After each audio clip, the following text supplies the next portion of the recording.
The story this time is called The Heavenly Demon Wants a Peaceful Life, but let's be real, this damn protagonist has no intention of living peacefully. First off, the guy starts the story already engaged to a gorgeous fiancée, and still ends up at brothels during his first 30 nights, claiming he's trying to restore his body's vitality. His very first move, testing if he still has any power by launching an attack at a poor maid. If he wasn't so weak, he would have been dead on the spot. In just the first week, he's already wiped out the leaders of all the major groups in the region, just because they said he was only good for visiting massage parlors. And he's doing all of this while his body is still completely wrecked. See, in his past life, he reached the absolute peak of human power, but realized too late that the path he chose only led to death. Now in his second life, he's armed with more knowledge than anyone else, but stuck in the worst body possible. Even so, he's sworn that this time he'll go farther than any human ever has. This is the story of how someone who once stood at the top claws his way back to the throne, even when the odds are stacked against him. Under the moonlight, a bunch of troops advance toward the celestial demon who's flying in the sky. He asks if blood and fear is all that they want. The army attacks and he says, well, if that's what they want, then that's what they'll get. Everyone's bodies start exploding and the sky turns red. Blood rains down. He says they're way too weak, while the rest of the survivors hesitate to even draw their swords. He starts preparing another attack, but then the soldiers decide to strike back and all rush toward him. But the damn demon says that today they're going to learn the power of demonic arts. The whole ground starts shaking, and a giant hand rises.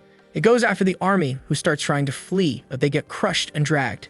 Everyone who's dying wonders if something like this is even possible. How could so many people together not defeat a single person? And with that, the hand closed up in the sky, and once again, it rained blood.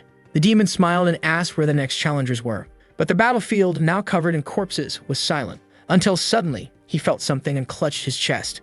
He started coughing up blood as a black mist approached him. This was the price for using the demonic art to this extent. He was paying the price for the absolute power he had after consuming countless souls. He believed that one day he'd overcome this curse that no one had ever broken, and apparently arrogance got the better of him. From the middle of the darkness, a bunch of purple eyes stared at him. When you looked down, some chains rose up from the ground and flew toward him. He seemed to be floating over a kind of void, and his legs, arms, and neck got bound. He asks if someone is trying to drag him to hell, and the guy let out a scream that shattered the curse right away, saying he won't be forced to do this. But suddenly, a light shines in front of him and his body starts to disintegrate.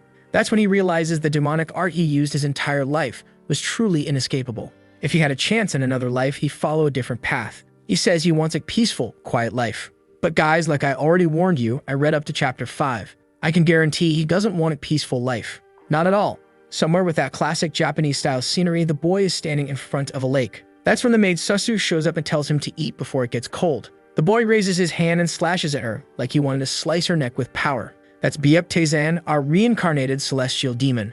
And obviously the girl's still alive because he has no power. The jerk was just testing. In other words, yeah, if he had any power, she'd already be dead. She's got that weird look on her face saying that lately he's been acting strange. She sends him to his room right away while he just keeps staring at his own hand, confused. He can't believe he wasn't able to cut a neck, and that he reincarnated into such a trash body. And when he looks into the water, he says he hates that reflection of a face that looks like a girl's. A little later, during lunch, he was struggling just to hold the chopsticks, while repeating to himself that this body is worse than trash. Soso tells him to calm down and that soon he'll start getting better. She heard about an extremely skilled doctor who's coming this time, but he wants to know what some doctor, whose name he doesn't even know, could possibly do. She tells him to be a little more positive, that things will start working out soon. But it's true, man, it's already been 10 days since he reincarnated into this stinking body. He's the second son of the best merchant in the city, Wuhan. He gets up all bony, and as soon as he puts his hand to his face, a bunch of people come to help, checking his blood pressure, offering water, and dressing him. His body was such trash that he literally couldn't even eat on his own. Not to mention that the demon hated how his face was too pretty. What a terrible problem to have, huh? He finds it funny that someone who once stood at the top of the world is now struggling just to survive. For now, he's using every bit of energy he has just to keep breathing, and he knows the fastest way to recover would be by stealing people's soul energy. If he were still the demon he used to be, it would be as simple as killing and stealing. The problem is, he's way too weak for that now. He sits down thinking that he could die at any moment. But not even Wuhan wants that to happen, since he's been given a rare opportunity. That's because he had a realization about the demonic art right before dying. Now that he understands what the wrong path looks like, he can use that info to pursue something completely different. He then calls for Soso and says that today he's going out. She wants to know where he's planning to go and says she can take him wherever he wants. The rascal says he wants to visit the courtesan's house, commonly known as a massage parlor or brothel. Soso was about to say, good to know, but then her expression changes and she asks if she heard him right. He finds it odd and wants to know why she's so confused. She just replies that if that's the case, it'd be better if guard Sueon went with him instead of her. Still, she says she's never seen him acting like this. He tells her that if that's the case, she can go with him. But obviously, she just refuses and he walks off. A while later, she's putting a cloak on him, thinking that for the past few days, he's been acting really strange. And now, just like that, he says he wants to visit a brothel. Taesin asks where the bodyguard is and she tells him not to worry, that he's someone who's always been training to protect the young master. Then she asks him not to be so hard on himself and he asks why. She says that lately she's felt like he's given up on everything. He should try to cheer up a little, especially since the doctor is already at the house. Our Taesin just thinks to himself that now that his power's been reduced to that of a normal person, he can finally start to understand how people really feel. He could tell she genuinely cared about him, which wasn't such a bad thing. Suddenly, he looks toward the gate and says the guy's arrived. Someone sneezes outside and she wants to know how he noticed, which makes him think, of course I'd noticed someone with an aura like that. The gate opens and Taesin stares the man down. Shin Kyung-won introduces himself, saying it's been a while since the young master summoned him. Our protagonist, staring at him, thinks this guy is like the embodiment of a blade. His energy is so refined, it's hard to believe he really works as a bodyguard. Maybe his father's merchant group isn't as normal as he thought. Sometime later, they're arriving at the grand battlefield Man, the House of Fragrant Roses. They get off a horse, and at the entrance, Kyung-won says he'll wait there. The protagonist wants to know why. They're outside, so why would he just stand around? Kyung-won tries to explain, but Taesin just wants to know if he's really confident he can protect him before anything happens. The poor guy didn't even get a chance to respond before Taesin was already walking ahead, telling him to hurry up and come have some fun. The guy replies that he can't do that. Taesin doesn't care, you can't have fun or you can't follow my orders. With just one stare, the guy started trembling, right? Then Taesin walks up and says it'd be great if he could both have fun and protect him. But at the very least, if he doesn't want to enjoy the place, he should at least stay close to him. Kyung-won man just bowed his head and said he understood, right? With that, the girls open the doors and he's greeted by all the workers. Look at his face, he came here to cause trouble. Some are playing little songs and a little while later, they're all sitting around a table chatting. Taesin asks where the bodyguard is and one of the girls says he's right outside keeping watch. Man, you can already tell he's one of those by the book types. Hard to change his mind. One of the girls comes over to serve some alcohol, but Taesin says his body isn't feeling too well, so today he'll let only them drink. Confused, the girls ask what he even came here for then. He says that first he wants to hear all the rumors going around about him. They're a bit confused, so he explains he wants to know what people say when they talk about the second son of the city's merchant leader. He's going to ask each of them and wants honest answers. A while later, he finds out that everyone believes he's going to inherit 1,000 gold coins, a small mansion, and a few courts and houses. But obviously, compared to his father's wealth, that's not much. Turns out the important share of the fortune is going to the other son, Taesu. He's Taesin. In other words, a slight difference. For him, just coming here was worth it because this is the kind of info he'd never get at home. No one would dare to say things like that around him. Suddenly, he gets up and says enough chit-chat. It's time to get started. Unfortunately, it'd be hard for him to deal with all of them at once, so today he'll choose just one. He gives a stare, man, and that one girl already knows she's been chosen. Next scene, he's in bed and she approaches. The girls outside are all gossiping, wondering if he'll come back another day and why he picked Ryong. She sits beside him and he asks how long she's been working at this house. She says 10 years. Man, she's experienced. No lack of talent there. He smiles back and says if that's the case, then they can begin. Meanwhile, the other girls are all going down the stairs, saying they'll ask their friend later what happened. One of the workers is just quietly observing all this chatter, when suddenly, a loud moan echoes through the whole place. The sound served as a whole show for our boy. The other guys having fun, the guards, everybody in the house could hear the screaming. One of them even scratches his face and says, "Impressive sounds, huh?" One of the girls comments that apparently the soundproof barrier wasn't working. Inside the room, it was really loud, and the girl was gripping the bedsheets tight. But in reality, he was using a technique extracting something from the woman's head. Sometime later, he opens the room door and Kyung-won asks if he's alright. He smiles and says he's feeling better than ever. Then he starts walking down the stairs as the girls all stare from behind. A while later, they call out to Ryong and want to know what happened.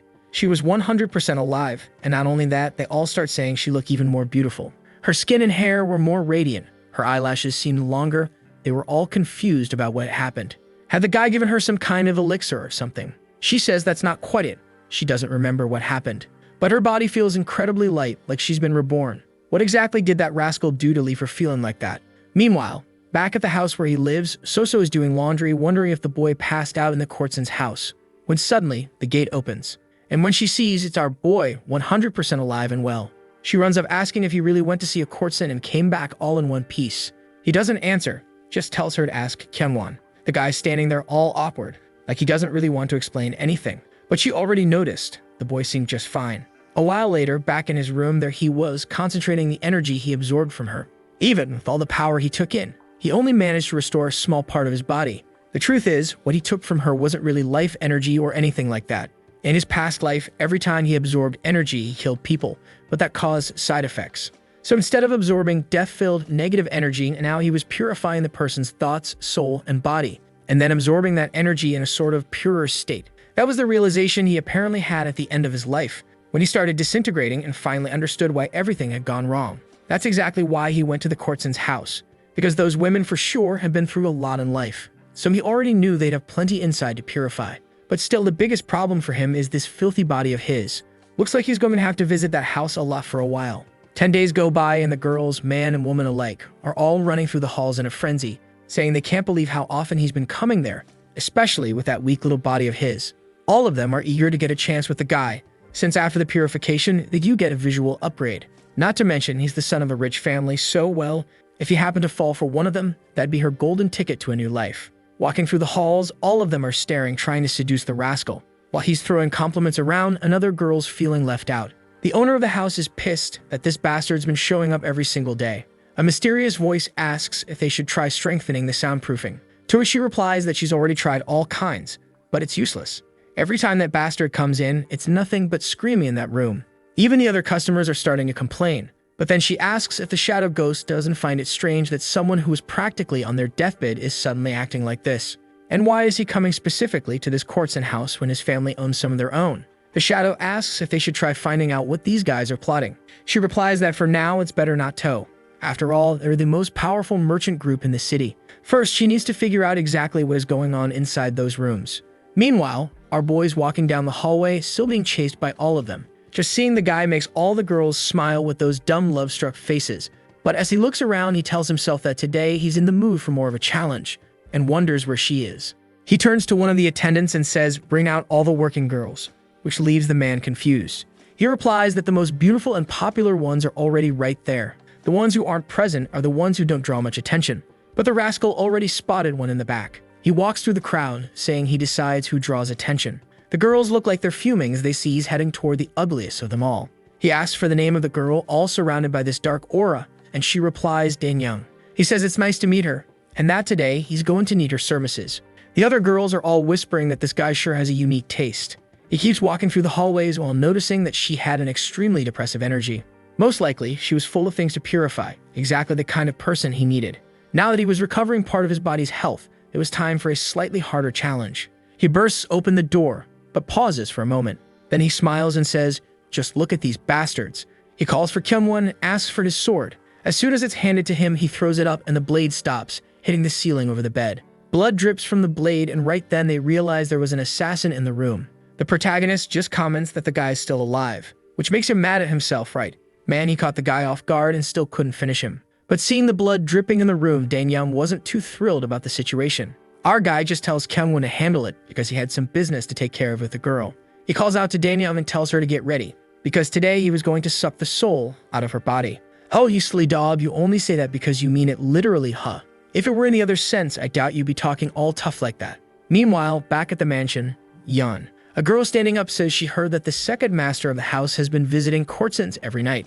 The girl sitting down tells her what people have been calling him lately. That's the mansion's guard, Yu Soyeon, and she says he's now being called the king of the House of Fragrant Roses, or even the man of unmatched potency. The girl standing slams her hand on the table and demands to be taken there right now. She has to meet him. Her name is Yeon Harem, and she's the fiancée of our boy. So yeah, this dude's been visiting the ladies for 10 days straight with a fiancé. Yeah, he's a real madman. And Harem says she's going right now to find him. Meanwhile, someone's arriving to tell our protagonist that he needs to return home. But the main thing he wants to know is what Kyungwon did with the assassin. Kyungwon, a bit startled, says he left the guy in prison. Taeza nods, says he did a good job and that it's time to go back. But the servant is still wondering if this is even the same master he once knew. Not only has his energy changed, but now he suddenly has enough skill to kill an assassin like that. It's almost like he's become a completely different person. Sometime later, he's arriving back home. A bit more upbeat. Finally, his body was starting to recover. Of course, he's still far from where he once was, but he's also no longer someone you call trash. Feeling proud over such a small victory made him realize how much he's changed. But then he suddenly stops and wonders, who are these two in front of me, and why is the one on the left staring at me like that? One of them steps forward and asks if it's true he's been spending every night at the Corson house. The protagonist, however, has no idea who this crazy girl is. Harem asks if he's dissatisfied with their engagement, if this is some plan to push her away. Only then does Taesin realize dude's engaged. She says that even if he's doing this on purpose, she's never going to give up on him, getting all clingy already. And she just asks that he doesn't give up on her either. Our boy obviously is confused. He has no idea who this crazy girl is, so what is she even saying? But honestly, and in his own way, he answers that he didn't do this with those intentions. And the moment he says he won't give up on her, a little smile pops up on her face. She's all emotional now, saying her feelings are finally being understood. But before he can say anything else, she's already walking off, saying she's leaving. And while she's right there clinging to him, he's thinking to himself, this girl actually got me stuck for a second. So far, she's the most powerful enemy he's ever met. And then he notices that his servant was already walking up ahead and sticking real close. Oh, guys, what's going on here?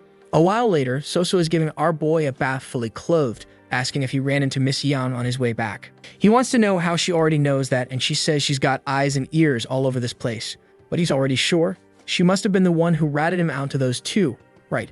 Telling them he's been visiting the lady's house every single day. Suddenly, Soso asks if Kyungwon's doing all right, which leaves our boy confused. Why wouldn't he be okay? Then she explains his warrior has a crush on his wife's warrior. Man, that's too easy, huh? Our protagonist has a servant, he already has a wife, and now this servant likes his wife's servant.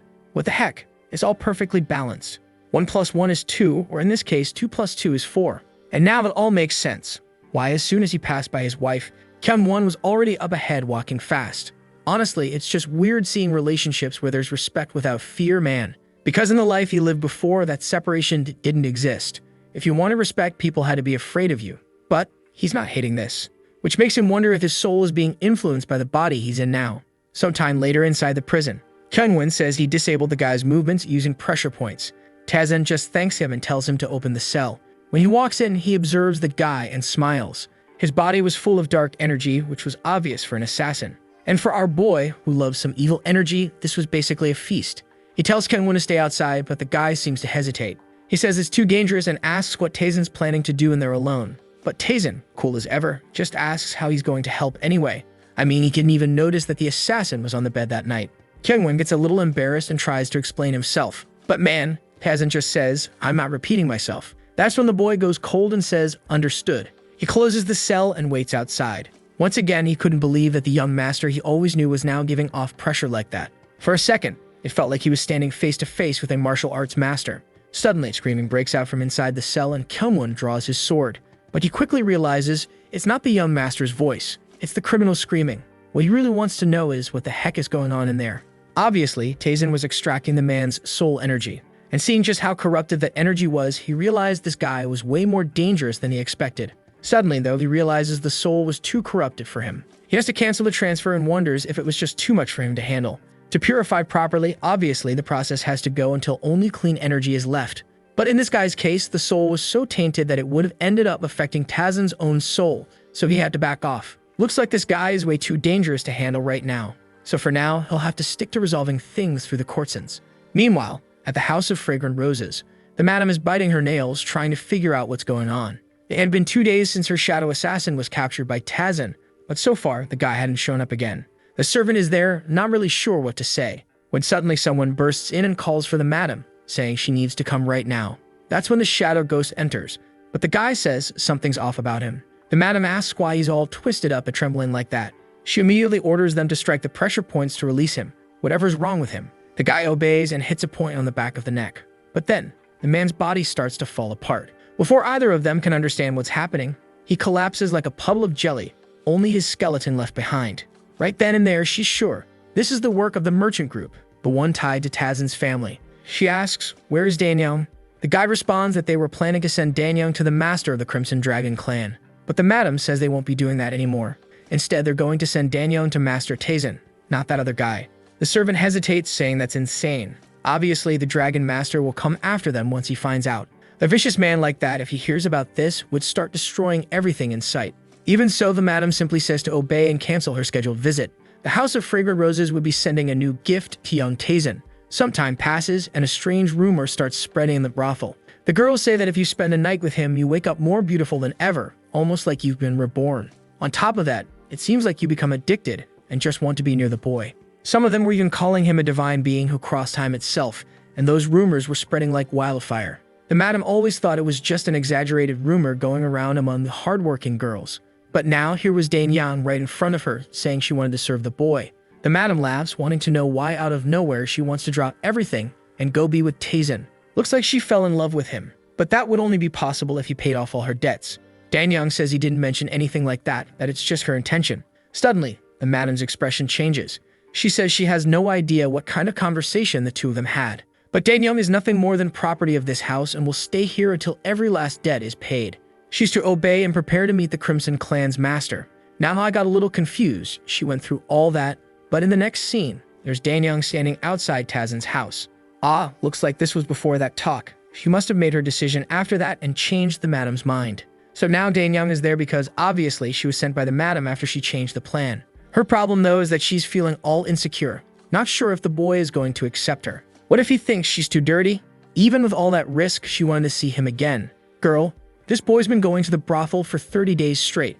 If there's one thing he doesn't care about, it's that. There he's in his room as usual, training his body to get stronger, when someone appears on the other side and says to the young master that he has a visitor. Of course, it's Danyang and he's a bit confused why she's there. But right away, she places her hand over her chest and bows deeply to Master Taesin. She says she wants to serve him for the rest of her life and apologizes for showing up so suddenly. All she wants is to stay by his side. Only now does our boy realize when he purifies someone's soul, their appearance actually improves. And the first thing he says is to ask Soso where she sleeps. She tells him there's a servant house nearby. He tells her to find another place and that she and Danyang should start living closer to him. Poor Soso is stunned. He didn't even say he accepted the girl, he's already giving orders. Before she can even react, he's already walking off, telling her to take care of the girl. But his servant girl starts thinking that girl is way too pretty for work like this. And once again, she wonders why her young master has changed so much lately. After spending the night with every girl in the House of Fragrant Roses, now he's visiting the House of Fallen Flowers, and since he's looking for the most broken, messed up girls full of baggage. The name alone was already a promising sign for him. He was eager for the kind of corrupted energy he could absorb from that place. But as he's approaching, someone suddenly tells him to stop and look over there. Kanwon shoots a glare to the side, and the leader of the Crimson Dragons introduces himself, wanting to know if he's the one who stole the Danyang. The merchants nearby all seem to know. Whenever this guy shows up, there's going to be trouble. Our boy turns to Kyungwon and asks, "Who's this idiot?" That's when he explains, yeah, that's the master of the Crimson Dragon sect, an unorthodox group that had settled nearby. Taesin just replies that unorthodox group is just a fancy way of saying they're a bunch of thugs. How could such lowly people have the audacity to be given such a grand name? He literally says to ignore those idiots and just walks off like he doesn't care. Obviously, that doesn't sit well with the guys. They ask if he's really going to ignore them like that. And then they tell the little gigolo to stop right there. Now that Taesin didn't like. But to be fair, it was kind of an accurate nickname, wasn't it? I've seen people roasted way harder for way less. Still, the celestial demon mutters to himself how much he already hates this pretty face of his with every ounce of his soul. And now this damn weirdo has the nerve to call him a gigolo. The guy starts laughing, mouth wide open, saying the little boy seems scared now. But man, Taesin is a man of few words. He takes one step forward and says, "I'll leave the rest of those who serve me." Kyungwon immediately understands and draws his sword. Obviously, the other guy's underlings react too. That's when the Crimson guy says it's ridiculous to hire bodyguards just to act tough. Today, he teaches them what real courage looks like. And if the kid wanted to get out alive, he just had to hand over Danyang. But Taesin replies, "That's never going to happen. And you talk too much. What'd you fight with your mouth to?" And bam, in the next second, the guy lunges forward saying that today the kid's going straight to hell. Kyungwon had already taken down his two opponents, and when he sees the guy charging, he shouts for Taesin to get out of the way. But our boy, cool as ever, demon mode activated, just makes a tiny movement with his hand and lands one clean hit right on the guy's chin. Unfortunately, something seems to go wrong with Taesin's wrist. Even a simple attack like that was still too much for his body to handle. But the Crimson little boss goes down, crashing to the ground like a sack of trash. Kyungwon is concerned, but Taesin just wants to know, are the other two dead yet? A bit embarrassed, the servant says no, they're just knocked out. Taesin says, "You really are too weak," then tells him to finish them off and follow him. He pauses for a second and adds, "If anyone asks who killed that guy, lie. Don't say it was me." Poor Kyungwon stands there frozen, just nodding and saying, "All right, understood." But he's confused. How the heck did Taesin kill the leader of the Crimson Dragons just like that, with no weapon? Now it was clear. What he did to that assassin wasn't just some coincidence. The problem is, it's obvious now that he's not the same person as before. The next morning, our cheeky boy wakes up, right next to Danyang. Man, I'm starting to think this soul extraction thing is just a front. The kid's clearly enjoying himself. I didn't see him extract any corruption out of her. What it looked like was that he did something a little more corrupt instead. Right now, he's mad at himself for almost breaking his wrists just to take out that useless guy yesterday. He knows he still has a long way to go, but no way is he going to accept being called a gigolo. Suddenly, though, he wants to know why Heron's bodyguard is there. Suein looks at him and says, "So you finally showed up." As usual, our boy skips the small talk and wants to know why she's here. He's sure it's not for tea. But before answering, Suein asks if that Corson who served him was one of the girls from the house he's been visiting daily. Short and blunt, he simply asks, "What's the problem?" She notices his cloak's half open and asks if he just came back from the brothel. Completely honest and unfazed, he replies, "Yeah." The poor girl seems to lose hope right then and there. She then says, "Your engagement is going to have to be cancelled." Obviously, our boy isn't really caring about any of this much. But she explains that it looks like someone sent a marriage proposal for Heron. It came directly from the Zhongli clan and the Morim alliance. And Zhongli, isn't that the guy from Genshin Impact? What's he doing here? Trying to steal our boy's wife? Because of that, Heron is kind of being forced to cancel the engagement. But she's completely against the idea. The problem is that rumors are spreading. Tazen understands that it's hard for her to refuse when everyone knows he's been out there in the brothels with all the girls, one per night or more. So he asks if she came here to warn him to be careful with this Zhongli guy. After all, these guys might try something against him. Suein explains that yes, Heron asked her to protect him. When she starts to explain about those people, he just calls them a bunch of filthy bastards. Apparently they're important because she tells him not to say stuff like that so openly. But man, this Zhongli clan seems to be the same one that abandoned him back when he was the celestial demon. So yeah, those bastards have been messing up the world for a long time. Suein stands up, saying it's interesting that she came to defend him. But he's more than curious to see what those guys are actually capable of. Sometime later, under the moonlight, 3 people are walking through the forest. Our boy has a little excited smile. That's because his body has been evolving more and more. But on the other side, Suein is always glaring at him, full of anger. He turns to her and says that if she doesn't want to follow him, she doesn't have to. But she lowers her head and says it's not like that. This is the least she can do for him. The protagonist says, "Fine then," while thinking to himself that anyone looking at this situation would probably think he wants her around or something. Then suddenly he stops. Kyungwon asks what's wrong, and he just asks how many of them are out there. The servant's a little confused, but when he looks up and behind, he sees a bunch of assassins up in the trees. Tazen spots 3, then says no. Actually, there's another one hidden, so that makes 4. The guys drop down from the trees. One of them says that it's not worth hiding anymore since they've been discovered. The one in the back with white hair says it's best for the 3 of them not to resist and just come with them. Tazen, though, is pissed that these damn thugs are once again acting like they're respectable people. Yeah, as always, he completely ignores whatever the guy says and just talks to his servant, telling him to try judging the strength difference between him and the white-haired guy. Kyungwon takes a look. He can see some energy being emitted and a faint smell of blood. Just from those details, it was clear this wasn't an ordinary assassin. He tells our boy that the guy is strong, but he believes he could defeat him pretty easily. That's because he's about 3 levels above him. Clearly, humility is not this dude's strong point, man. Everyone who shows up gets roasted and ignored. Tazen then asks why he's still standing there. It's time to check if his assessment was correct. "Man, I like Kyungwon," he just observes. Takes 1 step forward and walks right between the bandits who don't even react. Walks past, all stylish, leaving his aura behind. The leader, hand on his hip, didn't look very impressed. He starts drawing his katana, saying the guy really does have impressive energy. But it's not gonna be that easy. In the blink of an eye, Kyungwon almost takes a slash to the face, man. And the problem is, after dodging the first strike, the guy is already going for another from above. Kyungwon manages to draw his katana just in time and block the hit. That's when the real back and forth starts, you know? Strike to the head, the guy defends left and right, back and forth. The enemy activates a red aura but is clearly surprised. Kyungwon is way more skilled than he expected. He grips his sword tightly, thinking this definitely isn't just some random merchant's bodyguard. He jumps in to strike Kyungwon, but Suein tells him to be careful and says they should help him. But Tazen is calm, saying this will all be over with a single strike. Before she can even ask why, bam, there it is. Kyungwon obviously had already finished the fool. Suein, however, is stunned. How did Kyungwon defeat someone that advanced so easily? And from behind her, Tazen says that once again, Kyungwon has disappointed him. He only cut off an arm, he really had too soft a heart. The girl, obviously, looks to the side, thinking this guy's out of his mind. Still, she wants to know why Kyungwon suddenly seems to be getting stronger like that. He tells her to stop just standing there and go take care of the rest. He had some questions to ask, so they weren't supposed to kill them too brutally. Their meridians and body points are all copied, and they collapse to the ground, all twisted up. The problem is, one of them had disappeared. Suddenly, someone yells for Tazen to dodge. When she looks to the side, there's a blade nearly slicing Tazen's neck. But before she can do anything, Kyungwon jumps in and smashes the guy's head into the ground. Tazen, though, doesn't look too happy about it. That's because, in order to save him, Kyungwon let that other one-armed assassin escape. Seriously, this damn servant is way too soft. Kyungwon apologizes, of course, for having let the assassin escape from right in front of them. Tazen thinks that if he were still the celestial demon, a mistake like that would never be forgiven. But for some reason, this time he wasn't even that mad. He just responds, "Whatever, that guy was weak as hell anyway," and tells him to gather the 3 captives. A short while later, they're all lined up and Tazen wants to know what to do with the amazing trio. He says that killing them is a pretty solid option and asks if anyone's against it.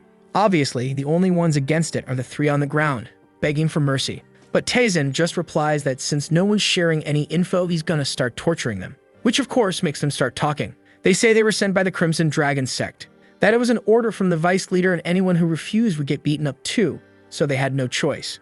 Tazen thanks them and tells them to keep spilling info. Then he orders the 3 idiots to be brought along as they head toward the brothel. Sueyeon, however, is confused. What's going on? Was he really planning to make his usual nighttime visit after all that? But here we are again, man, at the House of Fallen Flowers. And the moaning is always echoing through all the halls. Outside the door are the 2 servants, red in the face and a bit confused. Kyungwon, poor guy. This is worse than torture. He can't even look to the side while all of this is going on. She asks if this is really okay, if he's sure he doesn't need to go in and check what's going on. He says it's normal, and that he just has to endure until morning. Sueyeon starts to think something's off, and that's when she realizes, yeah, this poor guy probably has to go through this every single night. Even the 3 captured fools are there on the floor, listening to everything. Sometime later, the sun starts to rise, and our boy comes out of the room. For some reason, the 3 little bandits now have these sweet, innocent looks on their faces, kinda like NPCs acting shy. Kyungwon says that strangely they ended up giving all the information. Looks like their plan really was to bring Tazen to the Crimson Dragon sect to handle some kind of issue. And not even the 3 of them know the identity of the guy that ran off. That's because he only does special assignments for the boss. Tazen is sure they're not lying. That guy wasn't just some random thug. He was just unlucky that Kyungwon isn't just some random bodyguard. Because, let's be honest, 99% of people would have died fighting him. The only thing he finds strange is that so far, it seems like the Zhongli clan isn't involved in any of this. Then he says they're going back home, and to bring the 3 with him. Sometime later, back home, he's opening a gate, placing the 3 guys inside, and saying he's going to apply some restrictions. Then he turns to Kyungwon and Sueyeon and tells them they better pay close attention. He was going to teach some martial arts, so they better learn quickly. The 2 of them are a bit confused, since they didn't even know Tazen was capable of teaching anything. But he simply tells them to learn this simple restriction technique. The secret was in how you connect energy and make it flow through the other person's body. He touches the guy's neck and warns them to be careful, because if you don't do it right, the person could die. Then he tells the guy to pay attention, because if he disobeys, he'll lose his vision. The poor guy was about to say something, but too late, man. He's already on the ground, all twisted up. No idea what's happening. Our protagonist tells them to take advantage. There's a bunch of people there to test on however much they want without worry. Kyungwon starts practicing, all while wondering where Tazen learned this stuff. Sueyeon, on the other hand, is standing back, confused by the behavior of the 2. That's when the protagonist suddenly changes expression and says he's going to teach how to make a guy's testicles explode. This is supposed to be the celestial demon who wants a peaceful life, right? And just a few seconds later, the 2 poor guys are already hunched over, suffering hard. Man, did they really blow up those guys' sacks? That's just evil. Would have been easier to just kill them in the forest. While all this is happening, we get a look at the Oziel Pavilion. A man approaches a table where a bearded guy is sitting. He seems to be reading something and asks if the House of Fragrant Roses, the first place our boy visited, recognized anything. That guy is the uncle of our protagonist, master of the Oziel Pavilion, and his name is Byuk Han. The one talking to him is Byuk Sangil, his son, who says that soon enough they'll expose a weakness. The father closes the scroll and says it doesn't matter if they recognize something or not. They just need to take advantage of this incident and squeeze as much profit from it as possible. That cursed perfumed house was actually an intelligence organization disguised as a courtesan house. And obviously, they needed to use this to bring that place into the Golden Wall Merchant Group, which is the merchant group involving our boy's whole family. The father asks if the son has anything else to report, and he explains that the Crimson Dragon sect seems to be splitting up ever since that guy's death. One of the factions is known as the Golden Celestial Alliance, and they better keep an eye on them because they're extremely dangerous. That was an alliance formed by some merchants from the city of Han. On the surface, they seem united and coexisting peacefully. But in reality, this alliance is against their group. And now the father's wondering what those bastards are scheming this time.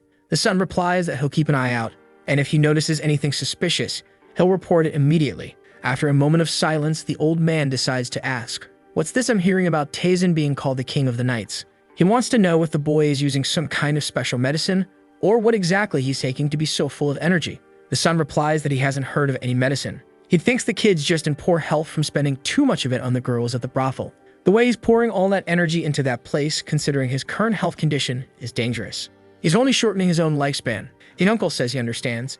It's all fine. But the truth is, man, he's dying of envy of that bastard. Sometime later, back at our boy's mansion, Soso is asking what happened with those bandits, now all obedient and downcast. He says they're not bandits. They're honest workers he brought to help her since she needed it. She replies that they clearly look a little suspicious.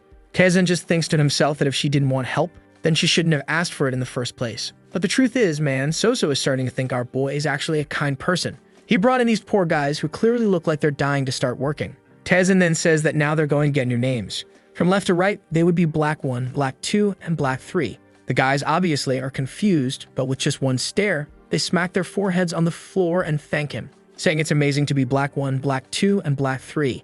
He turns to Soso and tells her it's decided now. That's their names and she can use them however she wants.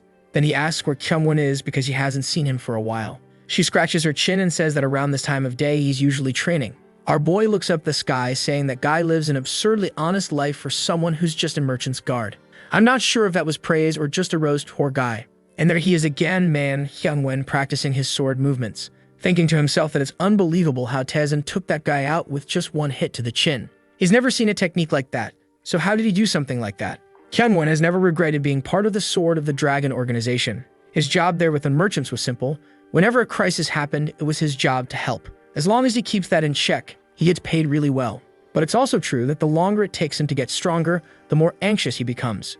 Lately, though, something has changed. Watching Taisen from a distance, he knows that that's the person who can help him reach a new level. Suddenly, someone interrupts his thoughts, asking how long he plans to keep training. When he looks back, there's our boy already saying that it's time for their daily visit to the Courtson house as usual. The servant, though, says he has something to ask, and Taisen turns, wanting to know what it is. Kyungwon just wants to know if he's no longer going to hide it. Taisen, confused, asks what he's talking about. And the guy says he started to notice ever since he dealt with that assassin on the bed, then how he killed the leader of the Crimson Guys, and now with these restriction techniques. After all that, he's absolutely sure. The protagonist wonders if this guy really already knows who he is. He thought this idiot was just another strong, dumb type, but apparently he let his guard down too much. He couldn't let anyone find out that he's the celestial demon, especially because he wants to live a peaceful life. Yeah, peaceful. We're really seeing that peace in action. Huh. His life is so peaceful, he's actually questioning whether he should kill this guy right now in case he's figured everything out. But then suddenly, Kyungwon drops to his knees and asks for help. The protagonist is a little confused, but the guy says he already knows he's a genius, and now he wants him to accept him as a disciple. Taisen gets it now. The guy thinks he's some kind of martial arts master who's been hiding his skills. And then Kyungwon says he also wants to get stronger, and that he seeks revenge, because someone had destroyed his sect. But our philosopher Taisen tells him not to let revenge be the motivator for his actions. Countless people have lost their sects. He's just one of many, and shouldn't think he's special because of that. Yikes. Poor guy. Went to share his trauma and got absolutely shut down. Our boy turns away, saying that people who use emotional things like that as motivation don't last long. That's because once those feelings fade, those people start to disappear too. That's why he'd only accept someone who had the pure desire to become stronger, nothing else. Kyungwon stands there all awkward, listening to everything. And our boy says that people who walk that path can take their revenge whenever they want. The poor guy just brings his hands together, bows his head, and says he understands. Sometime later, on the bridge, on the way to visit the ladies once again, my dudes. Soyeon's always is following along, right? Not really liking all this fun. Walking ahead, our boy tells Kyungwon to stop being an idiot and start talking to her already. The fool tries to pretend he doesn't know what he's talking about. But our boy just tells him to quit acting dumb. He knows exactly what he means. Meanwhile, Soyeon is wondering if he really does this every day. What did her young lady even see in a person like this? But suddenly, Taisen stops and says the air has a strange scent of blood. No one else smells anything right, and our boy says they're all idiots, only smelling with their noses. Sorry, 6th sense. I haven't unlocked Smell 2.0 yet. Taisen immediately senses that it's the same aura as the guy who got his arm cut off. And from the presences he's picking up, it's clearly more than one person. He turns and tells the two of them to go kill someone. And even before he finishes the sentence, Kyungwon is already gone. Soyeon, on the other hand, still hasn't sensed anything and doesn't know what to do. But suddenly, she notices something approaching and grabs a small blade. Actually, no. It was our boy who grabbed the blade. and he tells her to stop standing there like an idiot or she'll die. Poor thing still has no idea where the attack is coming from. He sort of points in a direction and tells her to go over there, saying she better give it her all. Right then, one of them charges in, and that white-haired guy shows up again, swinging his sword. But the guy's missing an arm, so even Suyeon could defend herself easily. The guy realizes she's weaker than Kyungwon. She grits her teeth and rushes forward, telling him not to move from there. But turns out she stepped into a trap he had set, and everything starts exploding under her feet. Actually, it was probably a trap meant to freeze her in place, because the guy took that chance to charge straight toward our boy. She realizes that from the beginning, he was trying to create an opening to kill the young master. And the way things were going, it looked like he was going to be killed. It even seemed like the guy had managed to stab his blade right into Taezin's chest. But Taezin smiles and says, "It's moments like this where you can tell who's inexperienced." The guy's expression changes when he sees that our boy caught the sword under his armpit man. And before he can even understand what's happening, he gets hit in the neck and goes down coughing up blood. Suyeon still hasn't even managed to move and is in disbelief that he defeated that guy with one hit. Once again, he tells her to stop standing still and actually be part of the fight. Poor thing's there, apologizing, saying she'll do her best. He then tells her not to forget to bring that loser's body. They were going to put it to use. Kneeling down to pick up the body, she can't believe Taezin actually beat that guy. The guy she would have struggled with without even getting a chance to move. Now she's looking at him with different eyes, huh? You can tell because now she's already saying she found someone who's going to change her life. Apparently, the fact that he sees a different girl every night in a motel doesn't seem to be a problem anymore. She's desperate to stay by his side and figure out what kind of technique he used. Walking under the moonlight, she gets hit with another scolding. He tells her that based on her performance today, she's way too weak to think about protecting him. From today on, she'd be training the Kyungwon. She's kind of hesitating, but in a way, it would be like learning from our boy, since he wanted her to get stronger, and maybe she could even become a disciple in the future. But suddenly, she changes her expression and asks, "Where's Kyungwon?" He tells her not to worry, he can take care of himself. But if she wants, she can go find him. Obviously, he had defeated the other thug with ease. Or, actually, it wasn't that easy. He's sitting there all out of breath, saying that bastard was tougher than he expected. Still, even so, he did manage to defeat the guy with a certain ease. He stops for a second with a dumb look on his face, like he's trying to scan the surroundings, but he doesn't sense any humans. In other words, where are the two he came with? The next day at the Ozil Pavilion, once again with the uncle of the father, or whoever that crazy guy is, they're talking about how Taezin is going to the Kortsen house to bring some corpses, which kind of goes against the old man's plans because he wanted to absorb those guys himself without making things more complicated. But with Taezin doing that, he doesn't have much choice. And the one passing along the info also says that the Crimson Dragon Sex Master said he has no choice now but to hunt down Master Taezin. The uncle says that unfortunately, they can't let this incident slide. Something has to be done. There were too many eyes on that one person, and at this rate, it would start to affect the reputation of the Golden Wall Merchant Group. He walks over to the window and says it seems like Taezin is recovering his health. The son replies that it's hard to believe. It seems like every night he spends all of his vitality, but somehow stays 100%. Could he be using some kind of elixir? The uncle just says, maybe one day we'll discover that legendary secret. Back home, the meal had been set on the table, and look there. Black 1, Black 2, and Black 3 were with them. Man, the guys are being treated well. The protagonist asks why they're not eating, and they seem a bit hesitant. It's kind of rude to eat at the same table as the master. But he just says they're part of his group now, so they should start eating right away. From now on, they'll all eat together at every meal. Black 1, 2, and 3 immediately respond that this really is a great idea. That's when Soso says that the guy known as the Divine Doctor would be arriving today. There were rumors that he could fix any body, even one completely drained of vitality. But our boy replies that he'll keep recovering just fine as long as he can keep going to the Kortsen's house every night. Everyone's a bit awkward. Kinda stunned, he says that so openly in front of everyone. And weirdly, Soso kind of gets it. She says it's not possible that he's recovering by doing that. It's not like he's stealing energy from them. But he replies that you could say what he's doing is something pretty similar. She wants an explanation, but he just says to let him know as soon as the doctor arrives. She says it seems like he took some accommodations elsewhere in the city, and from what she heard, he wants to check out the area he's passing through before coming over. At the top of the mountain, a man in a hat looks down at the city. He says that the name Golden Wall Merchants is pretty grand. Another handsome bastard just showed up, and whenever a story already has a bad boy protagonist and a pretty guy appears, there are only two options. Either he's gonna die, become a villain, and get wrecked, or he's gonna be the dumb friend who gets humiliated all the time. It's always like this. Who wants to place bets with me? Back to the lunch that was happening before. Our protagonist is eating peacefully, and then mentions he heard people saying Black One had been helping out quite a bit lately. The poor guy gives a shy smile and says he didn't do anything special. He was just watching over the warehouse and giving a hand. He then adds that Black 2 and Black 3 are the most hardworking ones of all, And he's also noticed that lately the master is getting more and more handsome. He says he's not lying, he's not just trying to flatter him. He's noticing that the master looks taller, stronger, and his skin is smoother each day. Even though he's a man, he's starting to feel more and more in love. Our boy tells him to shut up and stop saying disgusting stuff. But Black 1 keeps praising him, saying it really is amazing how much the young master is growing. Black 2 and 3, on the other hand, are thinking this nutcase should really just shut up. But the protagonist knows that, in a way, the guy's noticing something that's actually true. He's not as pale as before, and he's been regaining his muscle, right? Because he just keeps absorbing the quartzins. But whatever the result of all this is, the only thing he knows is he can't stop accumulating souls. If he keeps doing this one day what? You're going to live a peaceful life like the title of this story says? Yeah, definitely not. Sometime later, we see a bunch of people gathering at the entrance. They've arrived with the so-called Divine Doctor. A guy in a green robe greets him, saying it's an honor to meet him. That's Gamujin, the guy in charge of the people who work in the Golden Gate Mansion, the one belonging to our boy's merchant group. And the Divine Doctor replies that this is just a simple matter of fate. He's eager to meet the patient and asks that he be brought in. The guy, just like us, is thinking, this brat looks way too young to be the Divine Doctor. As they walk through the mansion, the doctor comments that this place is really impressive. Gamujin explains that the owner of the Golden Gate Group poured a ton of money into building all this. It's one of the 3 largest pavilions in the whole region. Nearby, the Black 1, 2, and 3. I still don't know which is which are working on the plants. The doctor glances over and asks who that woman is. Him? Getting a little smitten, are you, sly guy? Gamujin says she's the second servant of the young master of the mansion. Apparently, she's a woman who came from a well-known courtesan house in the province. She's one of the ones who came here asking to serve the boy. The doctor looks over and asks if the other women went through something similar. He replies yes. Those other girls are also from courtesan houses, and after he visited them, they came over asking to work for him. Man, this doctor is getting peculiar now.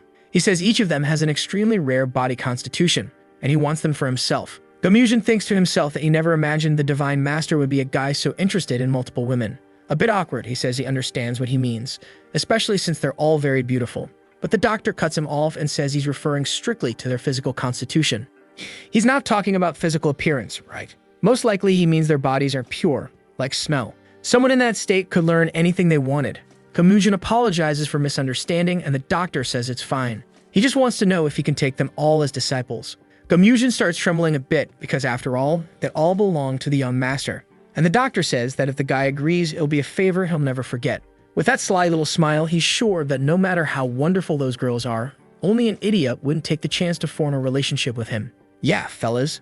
Looks like I called it. This guy is gonna pull a little villain act and end up getting whooped by our boy. The fool is completely confident, thinking the guy will accept. But face to face with our protagonist, he gets rejected immediately. The doctor asks him to think it over, saying it would be a big opportunity for the girls too. Tezen, though, asks why someone who already has 10 disciples wants 4 more. He was clearly a greedy man, more than Tezen could tolerate. The doctor starts to sweat, feeling awkward, and says that the people who came with him aren't necessarily disciples. They're just helpers with the work. But Tezen replies that it didn't look that way, considering how that crowd of old men was glued to him. They were either disciples or subordinates. Besides that, our boy is sure that the man in front of him is much older than he appears. Now it makes sense, right? The bastard is hiding his true age. And after pausing for a moment, he says, an opportunity to learn what I can teach doesn't come easily. But Tezen just wants to know, what exactly would my girls gain from learning one of your techniques? He slams the tea on the table and says the problem here is that the doctor is trying to take something that belongs to him. Besides that, he knows full well the guy isn't actually interested in teaching them medical techniques. He knows what he really wants is the materials they can provide. The doctor, a bit awkward, says it's impossible to use humans as materials.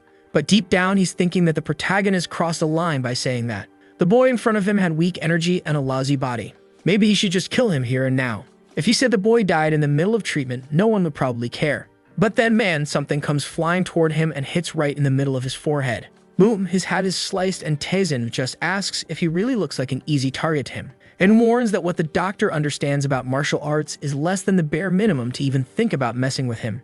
Alright then, the doctor is shaking all over, completely stunned. He doesn't even understand what kind of bloodlust this is. It's like someone is screaming inside his head. He's losing his grip. Tezen then says that this is bothering him a bit. These are people who work for him, and it's going to be annoying if people like him keep showing up trying to take them. After all he wants is to live a peaceful life. Sure, man, we believe you. The doctor's standing there like the rest of us, looking dumbfounded, thinking this guy clearly doesn't want anything peaceful in his life. But that fear he just felt. He's felt it once before. Then our boy says that actually he does need someone to handle a few small problems. Oh man, I nailed it twice. First, I said the guy was gonna play the little villain role. Second, that he'd end up turning into an ally, and it looks like that's what's happening. Next scene, Gamujin asks if the doctor is really planning to work here now too. And the doctor already says yes, that his life's great dream is now to work for Master Taisen. Of course, Gamujin accepts on the spot, saying it's an unexpected decision, but incredible. He swears on the name of the Golden Wall merchants that he won't be disappointed living here. The doctor thanks him, but obviously, the servants who came with him are all confused, not understanding why he's suddenly acting like this. The doctor's thinking that he lived a free life for a long time, but in the end, he ended up screwed in a place like this. Treating Taisen shouldn't take more than a month or two. The problem is, getting rid of him wouldn't be easy. After feeling that bloodlust, he's just relieved he didn't piss himself on the spot. Kenwin asked our boy if he's sure this is a good idea. He had placed restrictions on all the doctors, but the main one didn't want to accept. Taisen says not to worry, he had already personally placed a restriction on that guy. That's why he won't be able to do anything. Kenwin then asks why he didn't just do it to everyone, since he could.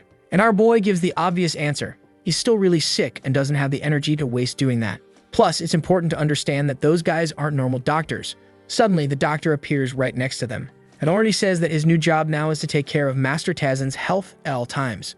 So of course he'll always be staying close to him. Then Suyeon jumps in with an honest question for the doctor. She wants to know if it's really okay for someone so sick to be visiting the courts and house every single day and night. Not only that, but he stays there all night until sunrise. The doctor is stunned. He didn't even expect that. Even he's shocked the boy stays the whole night. The kid's a prodigy. He then asks to check Tazen's pulse and Tazen agrees, but warns him to be quick. Look at this sneaky doctor man. He says he wants to heal, but what he really wants is to analyze and see the weaknesses, see if there's a way to kill this boy. But the moment he touched him, of course, he felt something off. That was a constitution that made no sense at all. And he asks if the boy is really a living person. The expressions of his two subordinates immediately change. And Tazen asks why he's questioning something like that just from checking his pulse. To which the doctor explains, he's never seen someone with a body constitution as bad as his. The energy flow he had was so poor, it was basically the same as a dead person. Tazen asks what he does with someone who calls him a ghost like that. Strangely enough, Kyungwon suggests exploding the guy's balls, but like, what kind of logic is that? The doctor, however, says not to misunderstand. All he's trying to say is that he needs to be treated immediately. Tazen then asks if the doctor would be willing to bet his own life on what he's saying. The doctor replies, "Of course not. Hell no, I wouldn't bet my life." He smiles and says he has no idea how to treat something like this, but that's his job, which leaves the others confused, right? Where's all that confidence coming from if you don't have the slightest clue what to do? Still, he tells Tazen he's sure that at least his reading of the body isn't wrong. But Tazen just tells him to get lost if he's not going to bet his life and doesn't even know how to treat him. The doctor, though, replies that he can't back out now. His mission is to follow him and figure out what's going on. But inside, he's thinking this whole thing is way too strange. How is this guy even moving with a body like that? Then he asks Tazen how he heard about him and the Divine Doctor title. But Tazen replies that he has no idea who he even is, honestly. The doctor thinks he's joking, asks if he's from some cult or part of the secret merchant family. Suddenly, Tazen stops walking. He turns around and says he doesn't know what cult he's talking about. But apparently, it's not very secret if he has the guts to say it out loud. Then he walks off and tells the doctor that if he keeps talking this much, he's not going to last long. Once again, the poor guy starts trembling, feeling that same bloodlust. While the two others, man, they've already learned that when you're with Tazen, you don't talk too much. You just follow and stay quiet so you don't get wrecked. And the doctor comes to the same conclusion. For now, it's better if he stays quiet. Next day, in the place where the Divine Doctor's group is staying, he's come to a few conclusions after watching Tazen all night. While he was at the Courtson house, the screaming and moaning lasted all night. He realized, yeah, the boy is unstoppable. And more than that, he noticed that the girls from that specific brothel were way purer than women from other places. And all the ones with that kind of purity were the ones who spent a night with Tazen. He's now certain that, at the very least, the boy has some kind of ability that transforms the physical state of people into something pure. And probably he spends 6 hours using that technique. Man, this guy already figured out a lot, huh? Quick work, you sneaky brat. The doctor's current goal is to get closer to our boy and extract more information. Suddenly, Soso appears and calls for Divine Dr. Dova. Apparently his name is Dova, and says the young master is looking for him. He walks over a bit hesitant, wondering what kind of problem it'll be this time. The hardest part for him in this place is that he still can't figure out how this guy thinks. Back at the usual table, our boy asks if the doctor is as skilled as people say. A bit unsure, the doctor answers that even if it doesn't look like it, he's proud to say he's one of the best in the region. There are probably only 5 people in the whole world who dare say they're better than him. Obviously, Tazen, humble as always, says, that's still way too many people.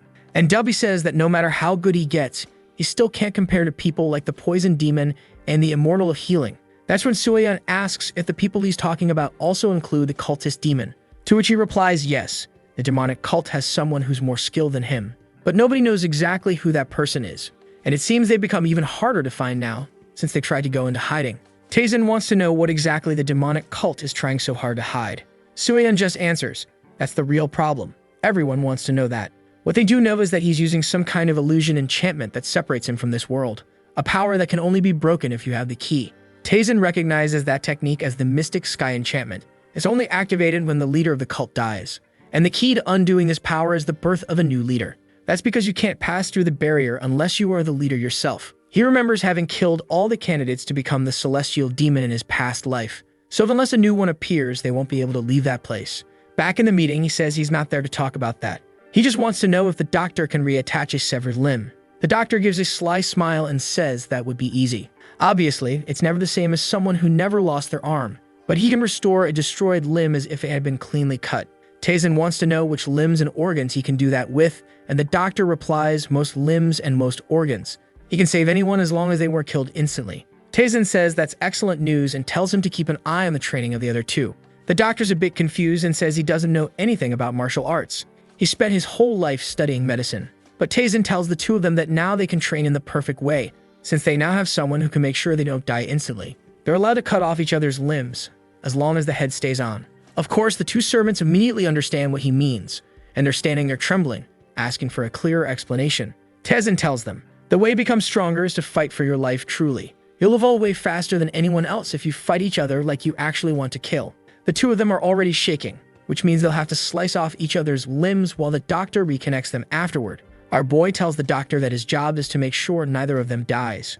Kyungwon says it'll be a problem, because if he gets hurt during practice, it'll be harder to protect our boy. But Taesin says not to worry. He's not leaving this place for a whole month starting today. That's the time they have to get strong enough to be able to protect him. The doctor realizes there's no way out for him now and says, they can fight as much as they want.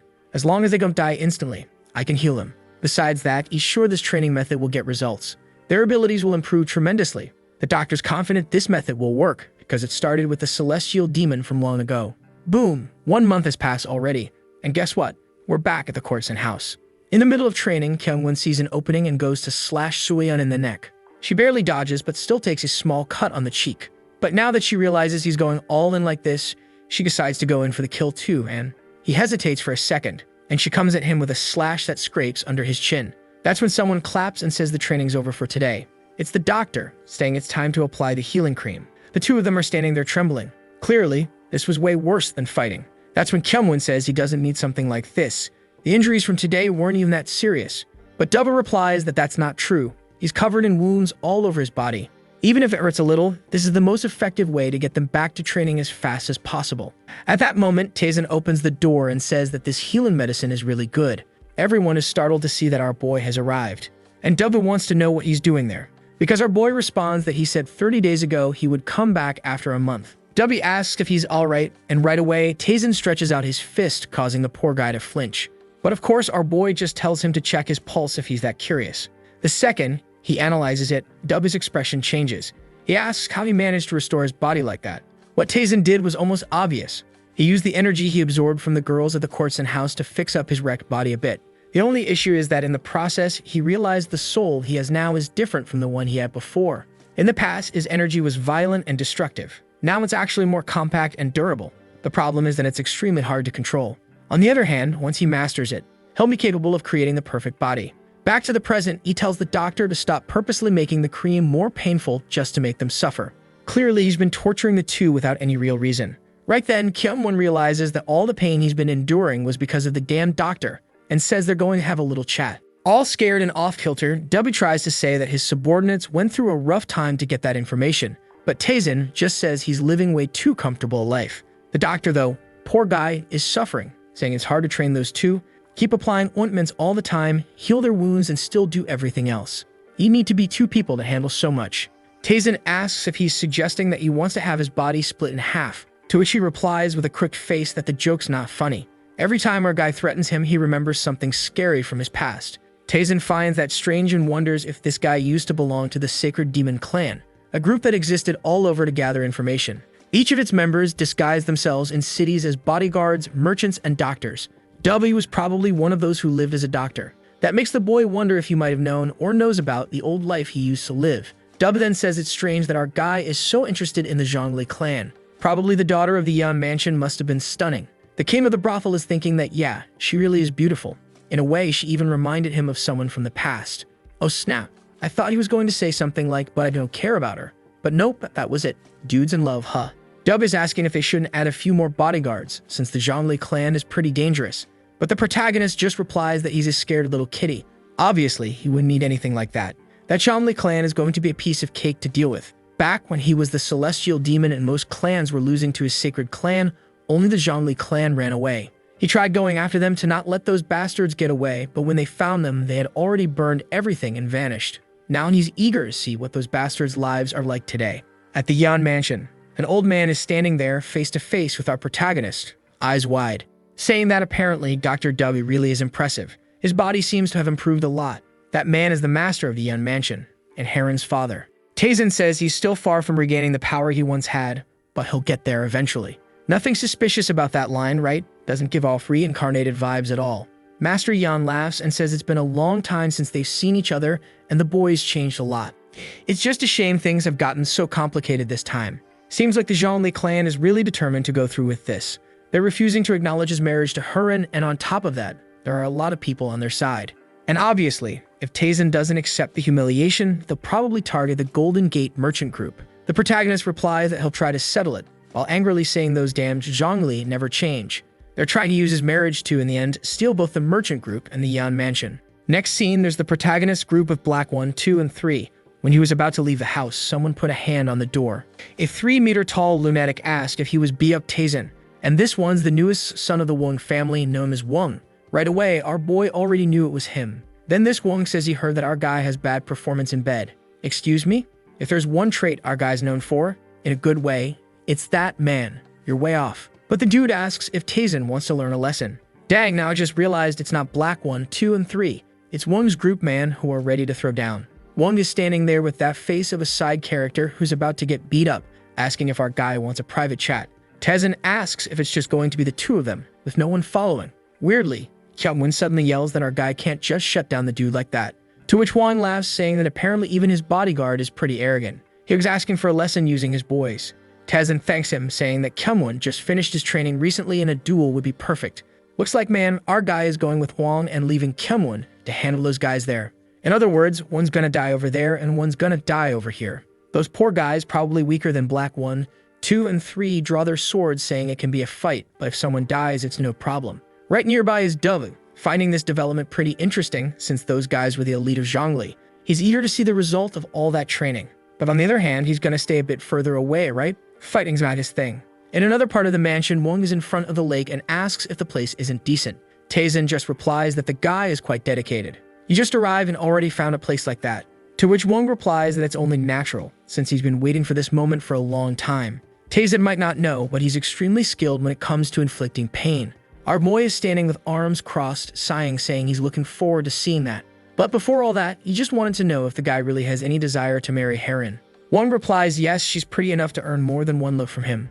But that doesn't mean she's the right person to be his partner. His ambitions were way too big for someone who comes from that family and is then he says it's not enough and throws a knife. But the thing hits flat against the tree and he's left there looking dumb, wondering where Tazen is. Yeah, man, look where he is, with his hand on his head and right behind you, saying it's time to find out how far those ambitions go. Yeah, sucker, now you found out that the guy who supposedly had a wrecked body isn't that wrecked after all, right? And in a second, he's already screaming and the sound is echoing through the forest, scaring people far away. Right away, King Wan is sure Tazen must be shut down the poor guy. Strangely, the dude's servants don't even recognize their master's voice, saying that apparently Tazen is the one suffering. But I know. I'm telling them to stop messing around and just attack already. The poor guys raise their swords and say that since they're so eager, they'll help them go to the next life. But when the first one goes for a slash, Kyungwon dodges and kicks him right in the chin. Two others come in from the side, saying that his arrogance would end right there.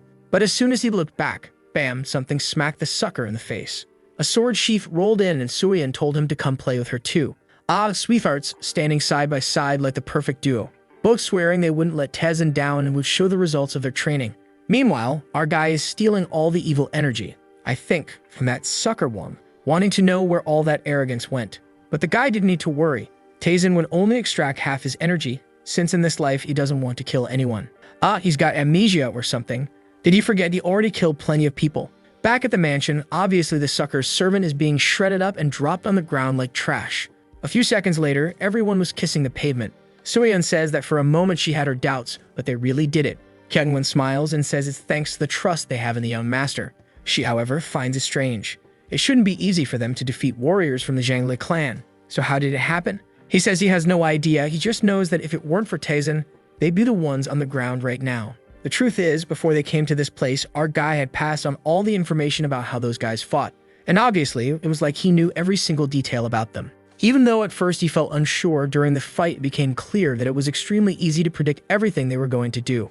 And obviously, that was thanks to the info Taizan gave them. He'd be thinking that the guy is amazing while standing there confused, looking back.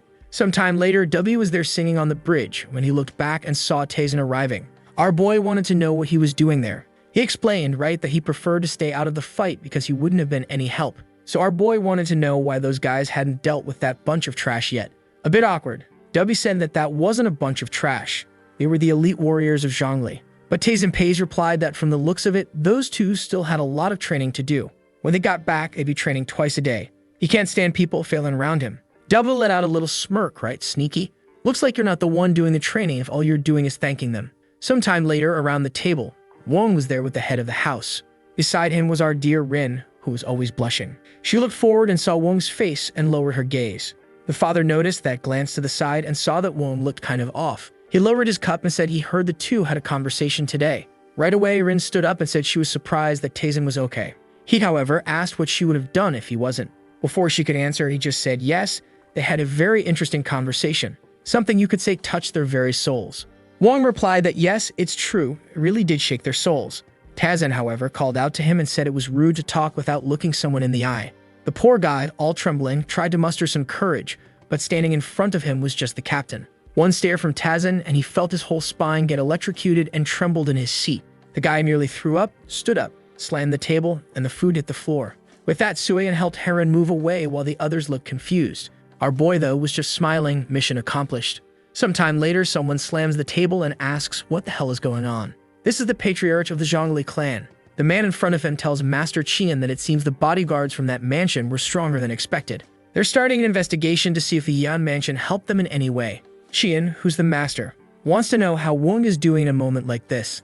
The guy says it looks like he locked himself in a room and refuses to come out at all. He's having some kind of problem with his martial arts, but they can't figure out why. It's almost as if part of his memories were ripped out.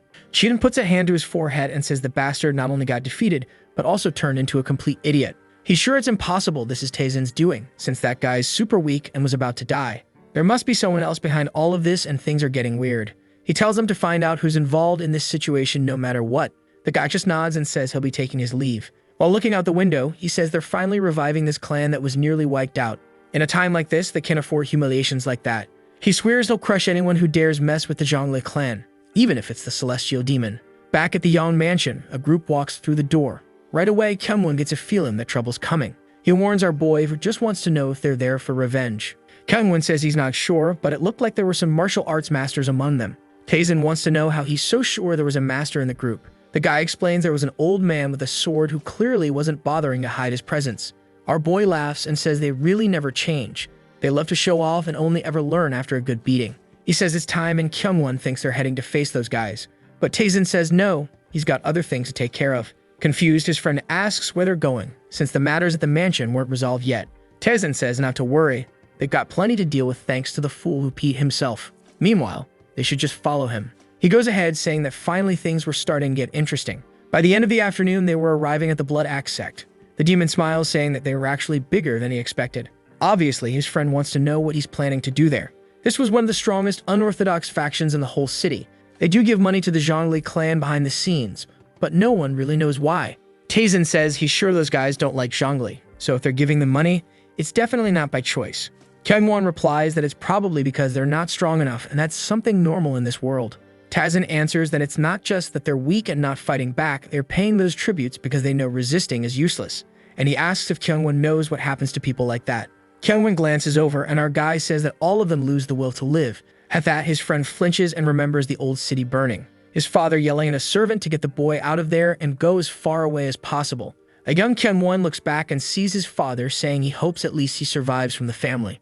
But that's when someone lands a hit on his back and says that apparently one managed to escape. Looking back, he sees the Blood Phoenix demon and asks why they're there. Before the guy can answer, he's already on his knees, saying that his family is innocent and begging him, at the very least, to spare his child. He grabs the demon's feet and pleads.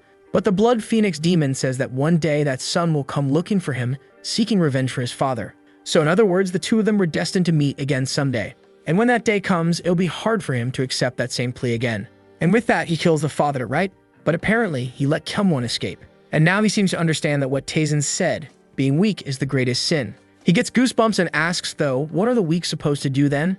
Our guy smiles, puts his hand on the door, and says he'll give them strength. Obviously, as soon as the door opens, the guys inside are shouting that intruders are coming. But just moments later, the chief and his whole group are already wrecked. Taesin approaches the leader, Chu Jagwine, who's already screaming and begging for his life, saying they really made some serious mistakes. He's already banging his head on the floor, saying he'll obey anything Taesin says. But Taesin just smiles and asks him to calm down, explaining that he's only there to teach something really interesting and wants to see how useful they'll be. Before the leader can even understand, he's told that in exchange for what he's going to learn, all of them will be killed if they ever pay another tribute to the Zhongli house. The leader's got tears in his eyes, saying that if they don't pay Zhongli, they'll die anyway. So nothing's changed. A few days later, over at the Zhongli mansion, someone's yelling so loud it scares away the birds, wanting to know why the Blood Axe doesn't want to pay tributes anymore. It's a servant informing the king, who slams the table, asking if those idiots think they'll just accept something like that. The guy, though, says something feels off. The people over there seem way too confident.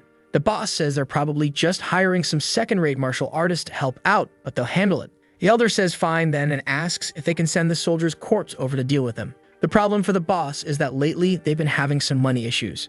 They can't afford to lose the funds those guys were paying, so he orders them to send a guy named Zhang Sungrak and the group of warriors. The guy says he's heading out to call them now while the leader is fuming. 1 week, a sucker comes back humiliated with his pants soaked, and the next week, these guys suddenly don't want to pay their tributes. For some unknown reason, things seem to be going wrong for them.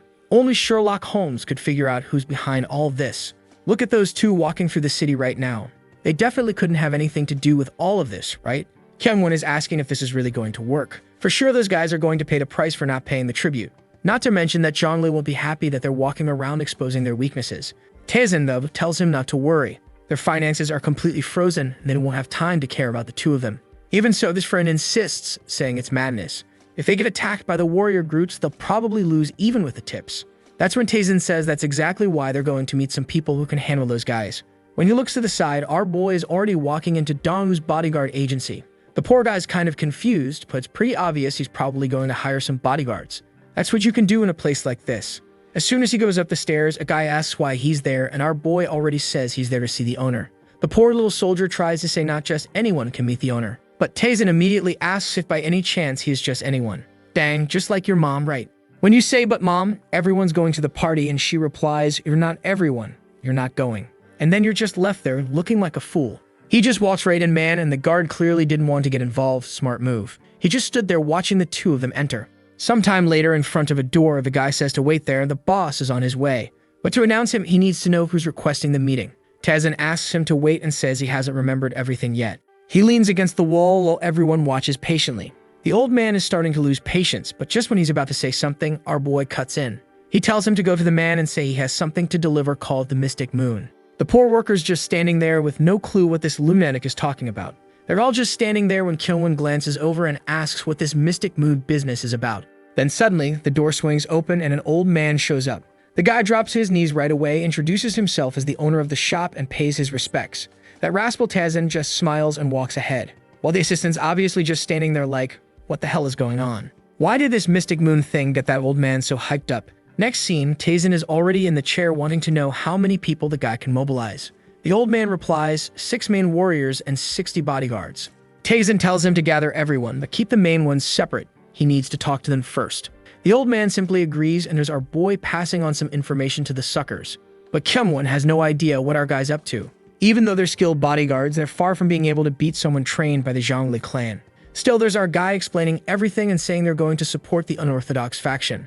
The masked guys say okay, and our guy says they'll now go with them. Kyung-won wants to know what they'll be helping. But our guy says no, they'll just go along, but the others are the ones who will fight. Even so, the friend says it'd be better if he helped, just so the guys don't lose.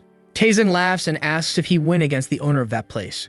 Kyungwon answers that the old man's kind of worn out and probably, even if he were a master, he's at the same level as him. But he's sure he's more skilled than those master bodyguards. Taesin, however, says he's seriously deluded and completely wrong. He's nowhere near strong enough to fight the master bodyguards. And beyond that, the boss of that place is way stronger than he imagined, and he has to learn to respect things he can't see. Poor Kyungwon doesn't understand anything, right, man? But the truth is that Taesin knows this because those guys are members of the sacred demon cult. In other words, yeah, this is the cult he trained those guys in. And it seems like he's been able to track down a few members thanks to Dubby's investigation. And it doesn't even matter if they don't know who he really is. If the Mystic Moon is mentioned, they're forced to submit. Wait, so if I show up saying Mystic Moon too, will they obey me?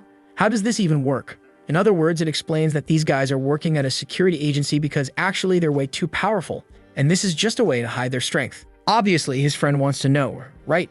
When exactly he made all these connections, to which Taesin replies that children can't know everything in this world. But now it was time to go because he could finally train in a real fight.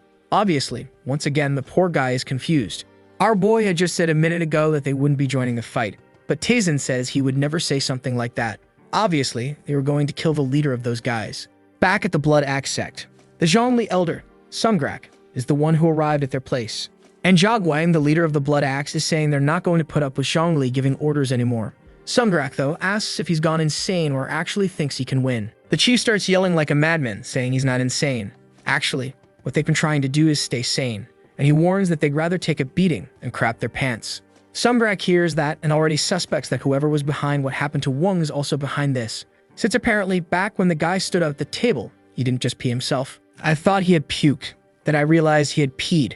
Now we find out he crapped himself. So the guy let everything out. Suddenly, the old man senses a strange energy, turns to the others and tells them to handle the people inside, and to keep one alive since he had a few questions to ask. He starts leaving the place, feeling something was off. He had taken part in countless battles, but he had never felt something like this.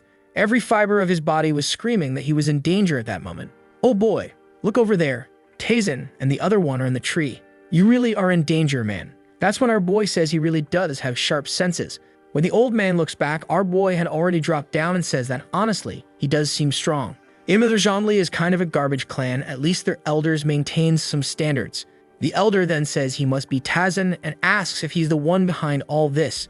But our humble boy says there's no point in saying, since his memory won't last much longer anyway. The old man says fine then, he really is bold for a pup. But as soon as he loses one or two limbs, he'll start talking. But Kyungwon steps forward and says the old man won't even get the chance to fight Taesin.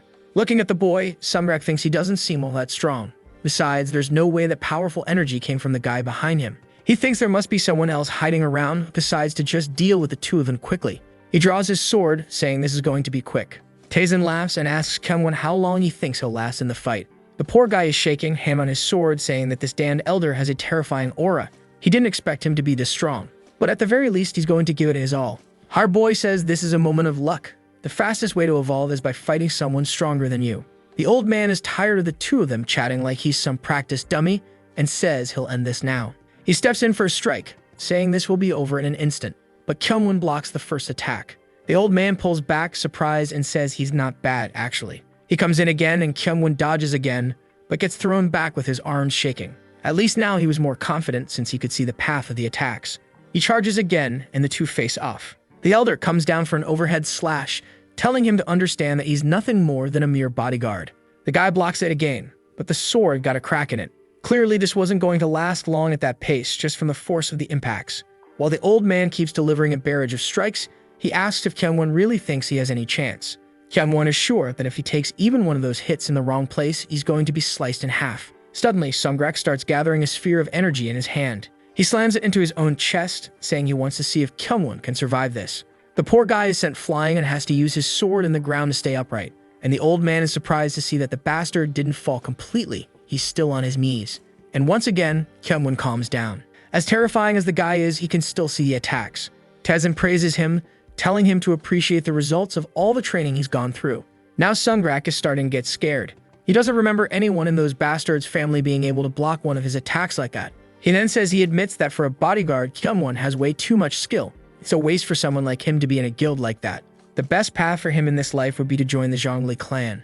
He throws a glance at Taizin and tells Kyungwon that if he comes to the Zhongli group, he'll learn real martial arts.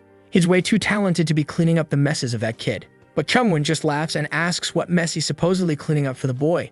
He also tells the old man that the abilities he's seen so far don't even come close to what Taizin can do. He grabs his sword again and jumps in, saying he wants to see everything he's got. Sungrak replies that he'll stay an arrogant bastard till the end. The guy comes in with an overhead slash. But this time, the old geezer managed to dodge the sword and drove his own into Kyungwon's shoulder. Yep, poor guy staggered back and this time actually dropped to the ground totally exhausted. His arm looked like it was almost disconnected. And of course, it's the one he uses to hold the sword. Even so, Sumbrak is disappointed. He had aimed for the head, not the arm. But in the end, the bastard still managed to read his sword's path. The poor guy's suffering, and the old man says it's time to finish this. But Kyungwon, fired up, says he's not going to let that happen. That's when Taizin says, enough. The fool turns and says he wants to keep going. But Taizin tells him to look at his arm. He wasn't even going to be able to hold a sword properly anymore, so he should give up. But he gives him a little smile and says he wasn't so bad. He slowly walks closer and tells him to watch carefully and not miss a single detail. Oh boy, this one thinks he's that guy from the arena fight. Huh, cocky. The old man says he heard Taizin was on the verge of death, so it's crazy for him to want a sword fight now. Taizin, however, says he doesn't need a sword to beat someone like him. Obviously, the old man isn't happy with that and says the first thing he's going to cut is his tongue. Taizin tells him to just come already, and the old man's a bit confused. Looking at the boy, he can't see anything special about him. So why is he so confident and cocky? He starts thinking maybe he's hiding something, it might be a bluff. Surely he's just worrying for nothing. He goes in for the strike, convinced there's no way this guy can stop the blow. He pulls off a crazy inverted attack, tosses the sword up to come back down, and he's sure this is a kill shot. Clearly, the kid was an idiot for thinking he could win without even using a sword. But our boy just takes a tiny step to the side, smiling. The old man's trying to figure out when he got that close, and Taizin says he told him he doesn't need a sword. He lands a clean strike on the old man, who obviously hits the ground immediately. His vision starts going blurry as he wonders who the hell this bastard is. Poor Kyungwon is just standing there, speechless. He struggled like hell against that old man, and he still couldn't understand how Taizin won so easily. If he wanted revenge, he at least need to move the way he does. Back at the Yan clan mansion, W is looking at him saying he's in really bad shape. Kyungwon's just there, right, with not much to say in response. And the doctor warns that if it hadn't been him, any other doctor would have cut the arm off, since restoring something like that would have been impossible. Kyungwon doesn't say anything and W starts bragging, saying he better always remember how great it is to have an amazing doctor like him around. Kyungwon tilts his head, thanking him, while the doctor says he likes humans because they're animals that know how to recognize kindness. Suayam thanks him, saying they already thanked him 19 times, so maybe that's enough. But the doctor says that's just to make sure they don't forget how kind he is in the future. The two of them thank him again. W then glances to the side and sees Taizin arriving. He says he's shown up at the perfect time and asks if he heard about the big offer he got. He was about to say something about being offered some herbs, when suddenly Taizin gives him a look, and he immediately turns away, asking why he looks so scary today. Our boy tells him to leave if he wants. W is a little confused, wondering where he's supposed to go. Our boy says if he wants to go with the Zhongli clan and just go already. W starts to say something about how our boy is the only one he wants to serve, but Taizin just tells him to shut it, and warns him, either go join the Zhongli clan or go deal with the mountain bandits. Kyungwon then explains that at least now the Zhongli guys will be occupied for a while. But Art Moy says, unfortunately, that's not how it's going to be. Now that they're completely cornered, their only chance is to come at them with everything they've got. But that wasn't the most important part. These guys shouldn't even have the guts to act this boldly, which means someone is behind all this. And first, they need to figure out who's pulling Zhongli's strings. He asks if W found what he asked for, and W says he is. It took him 3 days and all his subordinates to find it. Taizin smiles and says to hand it over already. He wants to know who's controlling Zhongli in this era. Scene cuts to the Zhongli clan. A woman walks through the corridor in heels and everyone bows to her. One of them announces that someone from the White Flower Courtesan house is there. The Zhongli patriarch says to let her in immediately, and as soon as he sees her, he's already trembling. Oh boy, she's way too beautiful for the artist to be hiding her for 16 panels. She's there stroking their furniture, saying she heard that one of the elders died last night. She wants to know if he was really killed by a merchant's son. Sheenan, however, explains that there were extremely skilled people with that guy, but they don't mean to worry, soon he'll take care of it all. The woman, though, says no deal. The women of the White Flower Courtesan house are going to handle Taizin themselves. Whoa, if there's one group our boy has experience dealing with, it's the Courtesans, right? I don't know if her plan's gonna work. The boss is a bit nervous, but she tells him not to worry. Very soon he'll end up paying her a visit, since they're spreading a rumor to lure him in. He wants to know what rumor that is, and she says it's that they're allied with the Golden Celestial Alliance. Man, the artist really was hiding this little model from us, huh? Too bad we already know. Either she's gonna die to our boy, or, well, I think she will. Is he going to kill a woman? Now I'm curious. Is he that kind of guy? The next day, our boy is telling them not to follow if they're going to keep acting like this. W asks if they should leave Kyungwon behind, but Kyungwon says no way. He's full of energy. W says that at this rate, they're going to get caught before even accomplishing anything, so it'd be better to use poison. They ask, what kind of poison? He says it's something that basically changes your facial expression since it relaxes your face completely. The poor guy, though, in the middle of the explanation, is once again the poor guy when it comes to Taesun, who just tells them to hurry up. Still, W insists that at the very least, they should use the poison on Kyungwon, since he was drawing too much attention. Taesun starts wondering if he's really surrounding himself with decent people. And with that, Kyungwon is just left standing there with a dumb look on his face. Sometime later, they arrive at the White Flower Courtson House people. Our boy has arrived in his natural habitat, and Suyeon is devastated that he's going back to his old habits. Dove, however, tells her to take a closer look. That wasn't just any place, it was a Courtson house backed by the Golden Celestial Alliance. She finds it strange that guys like them are getting involved in a place like this. Dove explains that these people are constantly expanding their locations to gather as much information as possible. You could easily tell just by looking at the soldiers outside. They looked like regular people, but they were extremely skilled. Taesun suddenly points out that the rumors about this place only started recently, which suggests they're trying to attract a specific person. W agrees and says it makes total sense. Suyeon, on the other hand, says that if they're trying to lure someone, maybe they shouldn't be going there, because, you know, it could be a trap. The doctor asks if she's feeling sorry for Taesun, and she replies, hell no. And so the Fantastic Four entered the building. The first one appears, welcoming them, saying the girls there were wondering when the Night King of Wuhan would finally visit them. Double laughs and says that apparently the rumor has been spreading a lot. He pushes the girl aside and tells her to bring the best they got. Meanwhile, Taesun is just observing that the guards here aren't bad at all. They could go toe-to-toe with warriors from respected clans.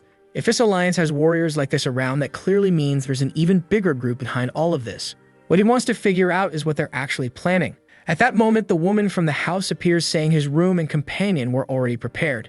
Double thought he was gonna get out of it, man. But Suyeon said he was staying there with them. He tried to say no, but she just ordered a guard to take the guy in. And there he was, sitting on the bench, thinking, really? I'm gonna have to stay in a place like this. Kyungwon, on the other hand, already knew what was coming. Then Suyeon asked what happened. He didn't look too good. All twisted up, he replies that he's fine, she doesn't need to worry. But he's saying that the poison he took is wearing off, and it looks like it's causing some side effects. Strangely, from his perspective, he sees Suyeon asking if he wants to meet a fourth too. He shouts back, telling her not to worry, he's fine. She seems confused by the reaction, but once again, from his POV, she says she's going to take a closer look. And the guy's already smacking his head into the wall. Seeing Dubba's little smirk, he's sure that bastard knew about the side effect. With his forehead bleeding, he says not to worry. It's all resolved. Suddenly, everyone almost draws their swords when someone says that Master Taesun doesn't seem to be around. It's the Zhongli administrator known as Momwang. And yep, along with him, obviously, comes a squad. W asks if the Zhongli warriors are allied with the people from this place. Momwang responds that it's a shame, but since he noticed that no one there could be allowed to leave alive, he gives the order to go after them. But the one who charges in first is Kyungwon, saying it's been hard to stay focused, so a fight would be good for distraction. The first two already take a hit and drop to the ground. Suyeon asks what he's been trying so hard to hold back. The poor guy, a bit embarrassed, says he'll explain later. Then two come at her, but easily she also takes them down with one hit to the neck each. While the fight is going on, our boy is sitting there, turned to the next victim. The poor girl tells him to come closer, that it's going to be fun. But he replies that it sounded kind of noisy outside. She asks what he means by that. He says it was the sound of a fight going on. She pretended to be clueless and said maybe his hearing was off because she wasn't hearing anything. But the damn woman was thinking to herself that of course there was a fight going on. This was the beginning of his end today. She was feeling a bit sad, thinking it was a shame he was going to die like that without even realizing what was going on, since at least he was kinda cute. Then suddenly, Taesun asks if she wants to have both her eyes ripped out. Did he look like some prey that got caught? The fool was all confused, wondering what he was talking about. But he answers that she must be thinking he showed up there without knowing anything. In the blink of an eye, he punches the wall and tells her to never look at him like that again. Meanwhile, Suyeon and Kyungwon are outside having a good time. Another one comes at him from behind, but he dodges. At the same time, Suyeon shows up behind him to help, pushes him back into the fight and slices through one more enemy. Then she comes from the side and cuts the shoulder of another guy. And a few moments later, everyone's lying on the floor. The two of them are exhausted, and that's when Momo says they really are just a bunch of useless idiots. Man pulls out a little fruit peeling knife and says he'll have to handle this himself. Obviously, they're confused. Who pulls out a paring knife in a fight like this? But suddenly, the luminec launches himself at them. They raise their swords, realizing he was way too fast. But the old man just ducked low and slipped past clean. I thought he was going to stab both of them right there. But actually, he threw out a flurry of attacks. The two managed to defend, but not perfectly. They were getting cut here and there across the face. The suckers had to retreat, and Kyungwon wondered if fighting a master was just too much for the two of them. Momo says they're skilled, but they're dreaming if they think they can beat an elder. Even if they're talented, it would be disgraceful for the clan if he lost here. But right at that moment, boom, the wall behind them explodes. The gang already knows what's coming, right? Bodies drop to the ground, and Taesin appears. Momo recognizes him instantly and says he can't believe it. Last he heard, Taesin was the name of a guy with a wrecked body. Looks like he'd been hiding his strength for a long time. The protagonist says he'd never do something like that. People just see what they're capable of seeing. The old man says, all right then. He was going to spare the kid's life, but now he's changed his mind. Our boy grins. Momo pulls out knives and gets ready. He throws 3 at Taesin, who easily dodges them. The guy behind the door almost got hit though. Taesin says the old man's shaking way too much for someone talking about sparing lives. He starts walking toward him, saying he knows the guy won't have the answers he wants anyway. So hey, he grabs the guy's little hat and says they'll just move on to the fun part. The old guy didn't even realize he'd gotten so close. And there goes Taesin, absorbing all the man's energy. A little while later, Noba shows up smiling, and Kyungwon celebrates that at least he didn't get attacked. He says not to worry. When it comes to hiding well during fights, you can count on him. Then Taesin finishes up and lets go of the old man, and everyone leaves the courts and house. Apparently, it's the first time Taesin left one of these places before sunrise.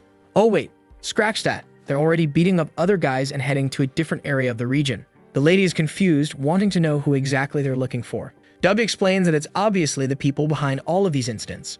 Whoa, look who's in the middle of the next room, the next target. Taesin enters. She glances it over and he immediately asks if she is the one. She better not even think about claiming the course and house had nothing to do with it. The woman replies she'd never lie like that. She values her life. The protagonist then asks why she's so calm if she really values her life that much. The woman says she's confident and that she's more useful alive than dead. He replies that he wants to know a few things. And then she says she'll tell him everything. Obviously, our boy tells her to say who's behind all of this. He doesn't want names from the Celestial Alliance. He wants the identity of whoever's behind them. They stare at each other for a second, and she lowers her head, saying she doesn't know the identities of the 3 people behind it. They move in extremely deceitful ways and are always hidden. The only thing she can say is the name of the person who receives orders from them, someone called Bong Mook. Dubby seems startled by the name, and Taesin asks if the guy is famous. He explains that yes, he was one of the strongest sword masters, known as the Flame General, but as far as he knows, the guy died a long time ago. He tells the woman that apparently the guy is dead, but she insists, saying she's sure it was Bong Mook. He asks if she has the guts to swear on her own soul. She says yes. Then she says fine. From now on, she'll take over that place. She's used every means possible to gather information about the Alliance, this Mook guy, and report it to him. She lowers her head and says that unfortunately, it'll be hard to get any more information. But he tells her to stop pretending. He knows very well she was hired by the Golden Alliance since she belongs to the Hao faction. Looks like it's true, right? Because now she's got that scared look on her face. And he leaves, saying that for someone from the Hao faction, she's terrible at lying. Dove is surprised they're leaving already, but our boy says he trusts she'll do a great job. However, he stops midway and says he knows the location of the Shadow Step manual. That seriously sounds like some lost Naruto jutsu. And the woman's shocked, because that's a technique from the Hao clan, one that was lost decades ago. Only our Brabin Ho, the little reincarnated one, would know something like that. Of course she doesn't figure that out, but she says she'll follow his orders. Sometime later, on a mountain. Yeah, looks like it really was the first time Taesin went to a Courtson house and made it back before sunrise. A man is walking across a bridge. Oh, probably that Bong Mook guy, right? He runs into some pump with yellow or red hair. Looks like a villain, who asks what the problem is. He explains that the situation in Wuhan isn't looking good. The Zhongli group and the White Flower Courtesan house were both defeated by an unknown person. The guy wants to know how it's possible they don't have intel on something that big. Then this kid lying on a bench says that the brother can't even control something that simple. And the buff, dark-skinned guy says they need to take this seriously. Wuhan was a crucial part of their plan. The standing brother agrees, saying they waited hundreds of years and can't allow a failure like this. Very soon, they the Unknown Ones will appear in the world. Honestly though, Unknown Ones is a pretty lame name, guys. Gall could have come up with something better. But now we're back at the bodyguard agency. Dub is talking with the old man, who asks if he isn't breaking any rules by meeting with him like this. But Dubba replies that he's in a very special situation. At that moment, the old man understands that he's talking about the mystic enchantment. And the thing is, no one knows how long it'll take, but the Supreme One is going to appear soon. Dubby says that since they're already talking about the Supreme's appearance, they should start preparing, and asks what the old man thinks of Master Biaf Tazen. The old man says he's definitely suspicious. He used the secret code that only high-ranking people know, but he doesn't know of any executive that young. Even he himself is curious about who this person really is. Dubby glances to the side and says he thinks it's the Supreme's secret son who was believed to be dead. Wait a second, he's starting to think the protagonist is the son of the previous Supreme who had a secret family? Yeah, I think that's exactly it. The old man is basically drooling and asks if Dubby is being serious, to which Dubby tells him to keep quiet, someone might hear. He says maybe the new Supreme is going to appear sooner than they thought, even though that's what the doctor told the old man. The truth is, not even he knows for sure. Who exactly is Tazen? Back at the house, looking at him as always, that boy didn't say much. Suddenly, his spirit says that that person is finally coming. He asks who she's talking about, and she says it's the famous eccentric Neil. Dubby is startled for a second, and then gets spooked. Soso comments that it's no wonder the eccentric needle is admired by all doctors. Soso says that even though Delva helped our boy a lot, she's curious how much this needle guy is going to be able to help him. Poor doctor says he's more than enough by himself. She tries to defend the new guy's arrival, saying he became famous because he can cure any illness with a single needle. They start arguing, until our boy cuts in and says no, that guy didn't become famous for healing people. The truth is, he became famous because he can kill someone with a single needle. The first time he was talked about worldwide was when he destroyed an entire sect using just that. Soso says that's impossible. She's never heard that story. Also, why would a doctor kill that many people? He just replies that the world must be a pretty sweet place when you're that innocent. The poor girl scolds him, but he just walks away. Sometime later in the middle of the city, someone is walking by and catching everyone's attention. Oh, I thought it was someone important, but it's Danyang, right? Our first courtson brought to the house. They were picking some apples when they saw an old man yelling at someone, saying he wasn't going to fall for some dumb trick like that. Behind him, there's a group of bandits, or so it seemed. And apparently, he was being scammed with the old cup trick. The con artist, who is definitely a master of swindling, says he can't be accused unfairly just because the guy lost. He's been running that shop for 15 years, and if he were cheating, he'd have been killed long ago. The old guy goes silent while the scammer starts grabbing all the money. Suddenly, the old man says he wants one last bet. If he guesses where the coin is, he gets all the gold. But if not, he loses a hand. Now the guy's nervous, while the old man's got the face of a total psycho. Okay, I was mean. I assumed everyone in the city was a bandit, but looks like it's just a regular citizen calling the whole thing shady. Nobody ever wins. Even Danyang is getting involved now, curious to see what happens. But of course, the scammer says he'd never accept a stupid bet like that. They keep arguing, until suddenly, it's Danyang standing nearby. Here comes another guy completely stunned by that pure physical form. I guess that's the polite way of complimenting women, right?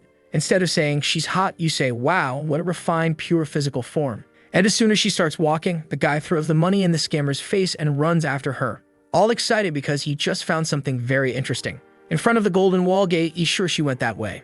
And bam, he opens the door like he owns the place.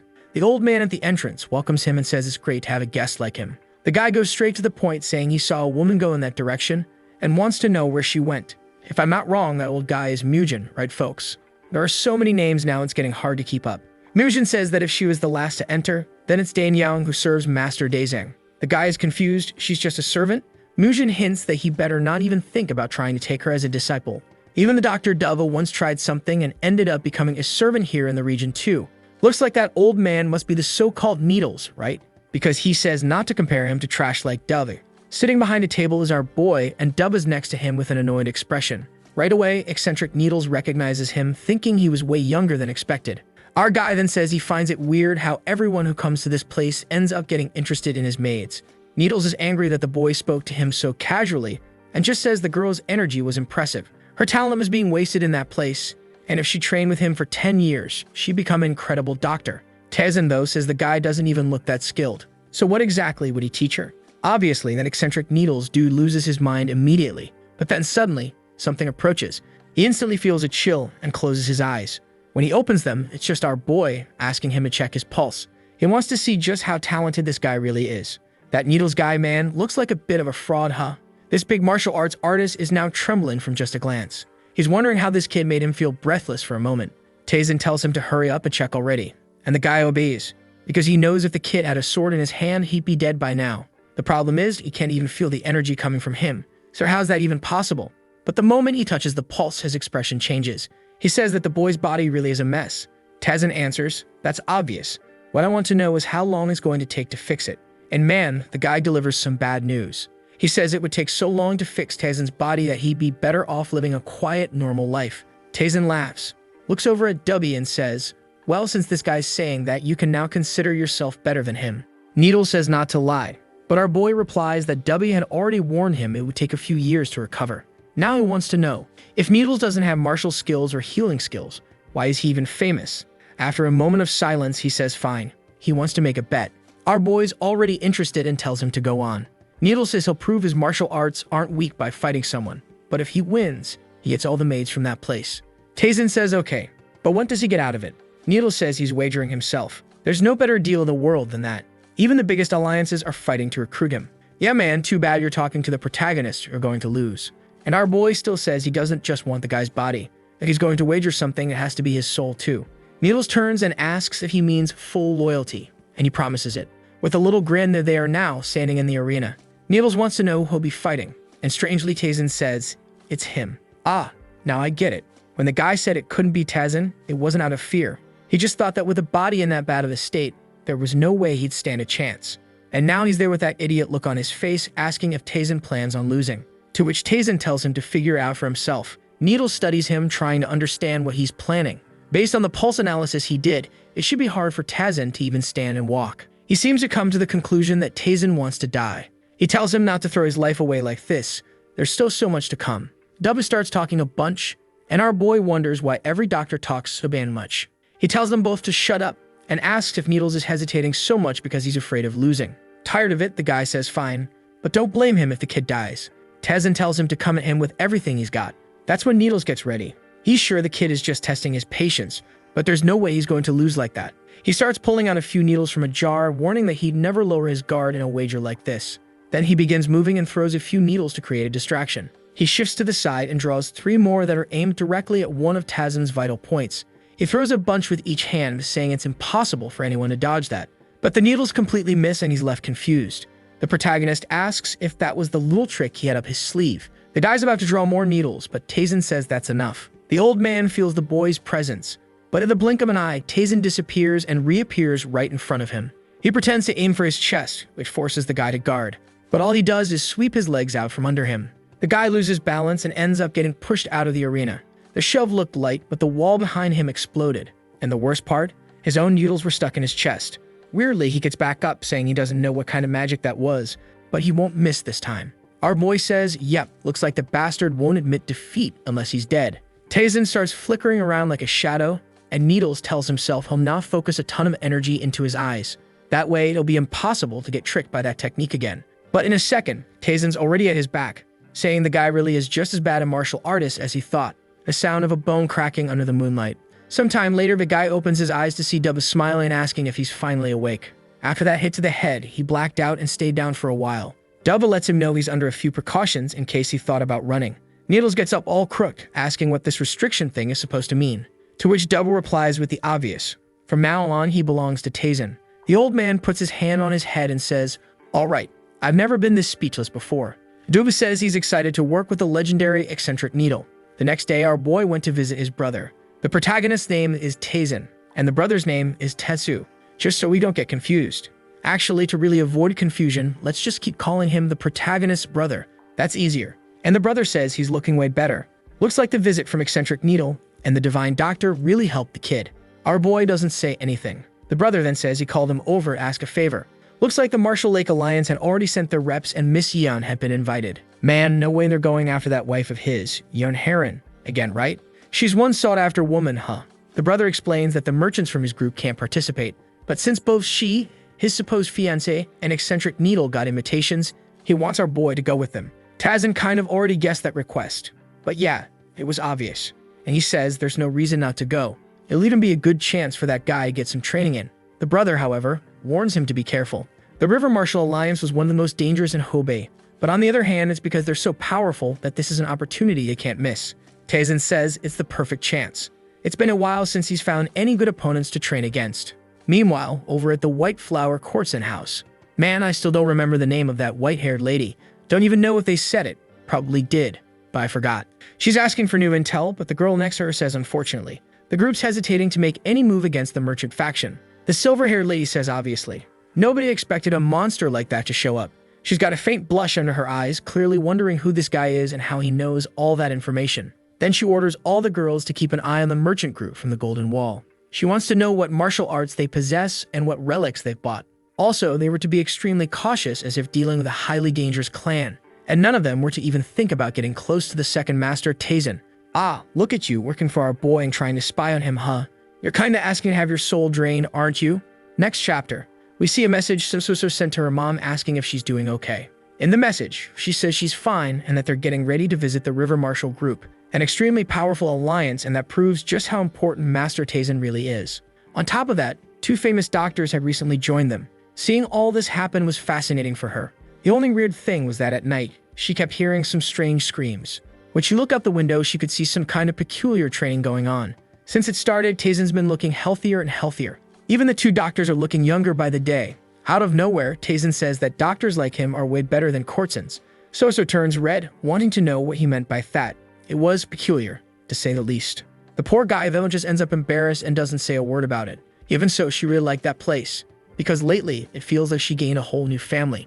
As soon as she returns to Wang, she says she'll send another message to her mom, so she doesn't need to worry. She just hopes her mother stays safe until then and says goodbye. Yikes. The message ends saying she misses her. I don't know why, but that message kinda gives me the vibe Soso's gonna die, and Tazen's gonna go full beast mode or something. I mean, I'm trying to guess the future here, but I'm usually wrong anyway. Meanwhile, back at the White Flower Courtson house, our boy is already there, got the boss lady on her knees. Wants to know how the investigation's going. She, all awkward, says she already sent all the details, so why is he asking? But of course, Tazen asks about the investigation she's doing on him. Now the fool is shaking all over, has no idea what to say. He just laughs, asking if she really thought he would notice. Here she goes again, kneeling down, saying she committed a sin and begs for forgiveness. Our boy tells her to get up already. He's just curious to know what she found out. She's all wobbly, says his group is too cautious and she couldn't find much. Besides, the investigation wasn't about him, but about the Golden Wall merchant group. He tells her to just say what she did find out about him. But this woman with all her weird expressions says she didn't manage to uncover anything. Tazen says he's disappointed. At least she had some information on the River Marshal Alliance. She tells him not to worry. She'll mobilize the entire Hao faction to gather more intel on that. He thanks her and tells her to assign some people to his side, because he's got some business to settle with those guys. Suddenly, he snaps his fingers and tells her to bring writing materials. As soon as she does, he scribbles down a few characters and tosses the paper in her direction. It lands in front of the poor girl, and she's already trembling, saying she can feel it just by looking at it. That was the shadow step technique. Man, life is really just so easy for pretty women, huh? She did nothing, fooled him twice, and still walked away with exactly what she wanted. What a damn disgrace. He gets up and says that at least, yeah, that's not the entire technique. Obviously, a piece is missing. She thanks him. He just says that she's really grateful. She better do her job right. With the techniques he could give her, she'd be capable of becoming the leader of the Hao faction, judging by the shocked look on her face. That's something she hadn't even considered until now. Next day, his journey begins. And look who's there, folks, right next to the carriage. Black 1, Black 2, and Black 3. Who's been missing the tender trio, huh? Mujin and the brother are just watching them leave through the gates. A clearly peculiar group, where no one ever shuts up. The brother then says, so the day finally came. He always thought the boy would be a child forever. Felt like it was just yesterday. Tazen pacing back and forth, complaining nonstop. He even gets a little emotional watching his brother start to get involved in house affairs. But even though he's got 2 doctors by his side, he's still worried about his health. Mujin tells him to relax. He doesn't just have 2 doctors. He's got 2 extremely skilled ones. It starts to rain and Black 1, 2, and 3 are just confused by all of this. Then the brother says he can't worry, since he's the one who sent the boy out in the first place. But when he looks toward the carriage, he's certain something big is about to happen. Scene switches to the Su Dogan residence. A guy standing there says the preparations for the ritual, along with what the elder requested, are almost ready. The masked man says, all right then. He wanted that guy to control the thing. That's gotta be Bon Mook, right man? He says he's heading out to handle it now. The man beside him says they were completely defeated in Wun, and even the alliances that supported them are now useless. If they failed this time, the elder himself would personally punish them. They'd probably turn into wandering souls, never finding peace, drifting for eternity. He glances at a pot nearby and says, it's coming out soon. The next chapter starts in the carriage with the three idiots just standing there. Needle comments that it's quite spacious and comfortable, which means that Big Tay is spending a lot of money. But W just says it's obvious that it's comfortable after all. He deserves the best. They stare at each other and Needle says the bastard is kissing up way too much. Meanwhile, someone's just thinking a fight is gonna break out between those two any second. Then Needle wants to know why they're going by land instead of the river, since that's going to take way longer. So someone explains that there have been some pirates around. But the guy just imagines that if pirates did show up, Taizin would probably kill them all. Obviously, the two idiots agree. Then Dumma wants to know if Miss Yun, the supposed fiancée of our guy, is also coming, and if so, why they aren't going together. Lady's got her info, alright, though the girl doesn't even serve her, so that makes sense. She says she already left by boat a while ago. That leaves Dubba confused, especially since she just talked about pirates. But Yun simply explains that the Yun mansion has numerous competent warriors. Besides that, Miss Yun is very skilled too. Oh girl, but now it doesn't make sense. You trust Miss Yun, who's all lost in life, but you don't trust Taizin. What's this now? Sueon revealed that Yun Heron is stronger than her. Man, our boy's real lucky. Reincarnated with a beautiful, crazy-in-love wife who's also stronger than the rest? Alright then, some folks really have life served on a platter. Damn, after saying all that, now Punubi is looking at her, wondering if the girl even realizes how strong she is. He figures she might be confused because everyone around her is absurdly strong. He has no idea if Heron is strong or not, but eventually, he's not going to find out. Flashback time when Sueon was first introduced to serve Heron. Heron was training there all tired when Sueon walked up kinda shy and glanced up. Then the girl greeted her with a nice to meet you and said that together they'd become stronger. Back to the trip, by evening they stopped for a break. Sueon and Kyungwon, man, they're at it again. Training like always. Those two never rest. She goes at him full force and he notices something off and manages to block the attack. She's already coming at him with another strike and Kyungwon wonders why she's so fired up today, man. She goes in for a slash, he blocks it from the side and hits back with a perfect counter on her arm. No pain, huh? He just asks if the warrior's okay. She's kinda cold sweating, says she's fine and wants to keep going. When he's about to say she should talk to the medic first, Saucerbait shows up saying dinner's ready. Kyungwon was gonna say something, but weirdly, Sueon just walks off. Sometime later, they're all around the campfire eating, laughing, chatting. But Kyungwon is kind of down, head hanging. Dubba notices and asks what's up. He tries to pretend it's nothing serious, but Dubba just tells him to go after her. Better than letting time pass and regretting not saying anything. Kyungwon, though, explains that he has no idea what happened or what he could say. Dubba man tells him not to overthink it. All he needs to do is make it clear that he's worried. Dang, it's rare, right, when a musclehead character actually gives some solid real-life advice. Kyungwon takes a deep breath and Dubba hands him some rice balls. Obviously, to give to the girl, who at that moment is training alone in the forest. He walks up, takes a look, and sees that, once again, she's there, going all out. Yeah, slash to one side, flying spin kick. Meanwhile, Kyungwon's all confused, not knowing what to say. She lands a solid blow right on a rock. That surprises Kyungwon, but suddenly, Taizin speaks up, saying her form looks good. However, at the same time, her sword was carrying a bunch of useless thoughts. He had just walked up and she didn't even notice. Meaning, if he were an enemy, she'd be dead. Just like with everyone else, she tries to say something, but Taizin just cuts her off, telling her to empty her mind and keep all her senses open. She asks how many people in the world would even be able to do something like that. To which he responds that he knows at least 500 who can do it, meaning there must be plenty of others who can too. Man, that's a pretty specific number, huh? But alright. Oh boy, here comes the philosopher. He drops a truth bomb on her saying it wasn't necessarily a bad thing to live within the limits she had placed on herself. Obviously the girl, who already had a shaken up mind, now just got thrown way out there. Kyungwon was watching and suddenly, a galaxy started appearing. A drop fell on the girl and he started wondering if that was the so-called transcendental trance. Sheesh, what a fancy word. Suddenly, Sueon was surrounded by a golden hour light, and that's when our guy noticed that Kyungwon back there was shaking. Of course, Taizin had known about his presence for a long time already. Then he ran forward and approached Sueon. Looked like some kind of process was about to go down, man. I don't know what happened, but now it's morning and she's opening her eyes. Seems like she already knew about the transcendental trance thing too. She looks back and there's Kyungwon, standing ready. Ah, got it. I think she was going through something like a Super Saiyan evolution, and well, he stood guard in case someone tried to kill her in the middle of that trip, so she wouldn't die. She calls out to him, so he turns back to look at her, eyes all sunken from getting no sleep, congratulating her on the awakening. Of course, she's surprised and wants to know how long he's been there, to which he just replies that he was worried someone might interrupt the process. Oh, and she is all blushy out of nowhere. She asks what's that thing on the ground, right? Obviously, it's that food he brought. And again, she gets blushy and goes in for the munching. Says it's delicious and thanks him. Out of the blue, the boy just lights up, said 3 words, and brought the guy back to life. And with that, we're back on the road. In the carriage, our boy congratulates her for managing to awaken without much trouble. Suya immediately thanks him, saying it's all thanks to the teachings he's been giving her. He tells her to be more careful though, after all, if she'd gone into that process without someone around, she would have been screwed. He thanks him, saying he'll keep that in mind. Taizan throws in his bit about their relationship, saying she was lucky to have someone who wanted to stay by her side all night. Look how they're looking at each other, man. Meanwhile, there's Sosa right in the middle, holding the candle. Poor girl. And our girl saying that this coward someone finally achieves something decent. Sometime later, there we were, arriving at Hubei province in the city of Shan. The first one rushing out of the carriage is Dove, saying that they finally arrived. His back was killing him. Taizan, on the other hand, had already noticed someone approaching and greeting him. What's this man? Before our boy could even say a word, the guy leaned in, whispered something in his ear, and left. So obviously wants to know who that nutjob was.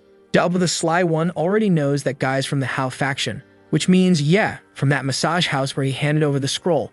Our boy got the info that Heron had arrived an hour ago. So now it's supposed to be his job to protect her from here on out. So thinks our boy's just saying that so he can go see his fiancée already, but he replies that they just got lucky arriving nearly at the same time. Also, he thinks it's been a while since she's seen her master.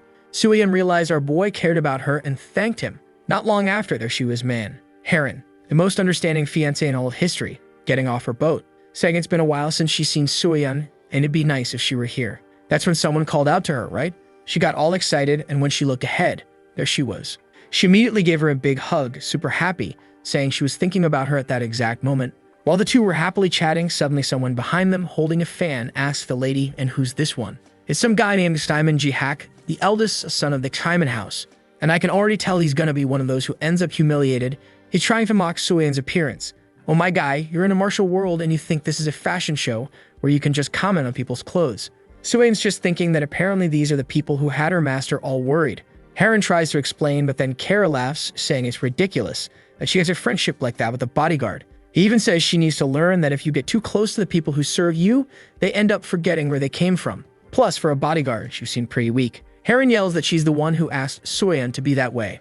Then we get a little flashback from when Suiyan beat up some chubby guy who said women weren't good at fighting. That day, Heron asked her not to draw too much attention and warned her it would be better to keep a low profile. Her family was weak, and if stuff like that kept happening, she could end up getting killed. Sometime later, we see that the one who got beaten in her place was Heron Man. She took a whipping on the legs.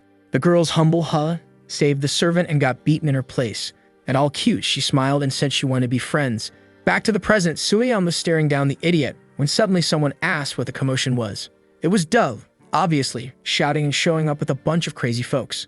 Our boy had a pretty serious little some dumb moo expression on his face, which made Heron all in love and blushing. The fashion show king was staring at our boy. What's he gonna criticize now? His cloak. Oh snap, here it comes.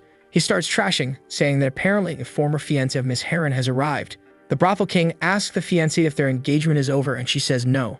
So he smirks at the clown and says apparently he's still married to her. Now what he wants to know is why that bastard came on the same boat as his fiancé. Heron got a bit shy and happy at the guy's jealousy and said that actually it was her father who asked several prominent people from the region to come with her. Taizan, out of nowhere, switches topics like a boss. He turns to her and says since they're still engaged, she'll be staying in his quarters. With that, they left, and Fashion King was left there biting his fan in rage because Heron didn't smile at him once on this whole journey. But as soon as she saw that damn Taizan, she did that little smile and blush. Poor guy says that no matter what, she's going to marry him. Oh my dude, you're gonna lose your life over a woman. Let it go, man, that's not gonna end well. On the way to the lodgings, Heron was just acting all dramatically sweet toward our boy. But the second he turns to her, she gets all flustered and runs ahead.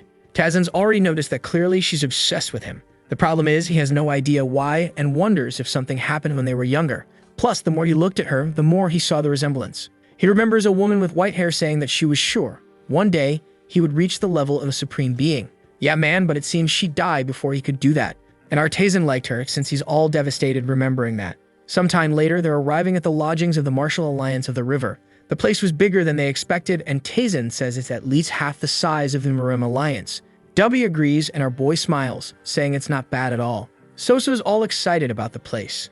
That's when an old man shows up, says he heard that some important people were arriving, and he's there to welcome everyone. W says they're obviously getting such good treatment because of him, since he's amazing. Needle, on the other hand, says it's obvious it should be him after all. He was originally invited for this. The two are butting heads when Taizan calls out to them. They turn around and our boy says that from now on, they're to search for doctors in the region. Dove obviously wants to know why. He already has two of the best in the world at his side.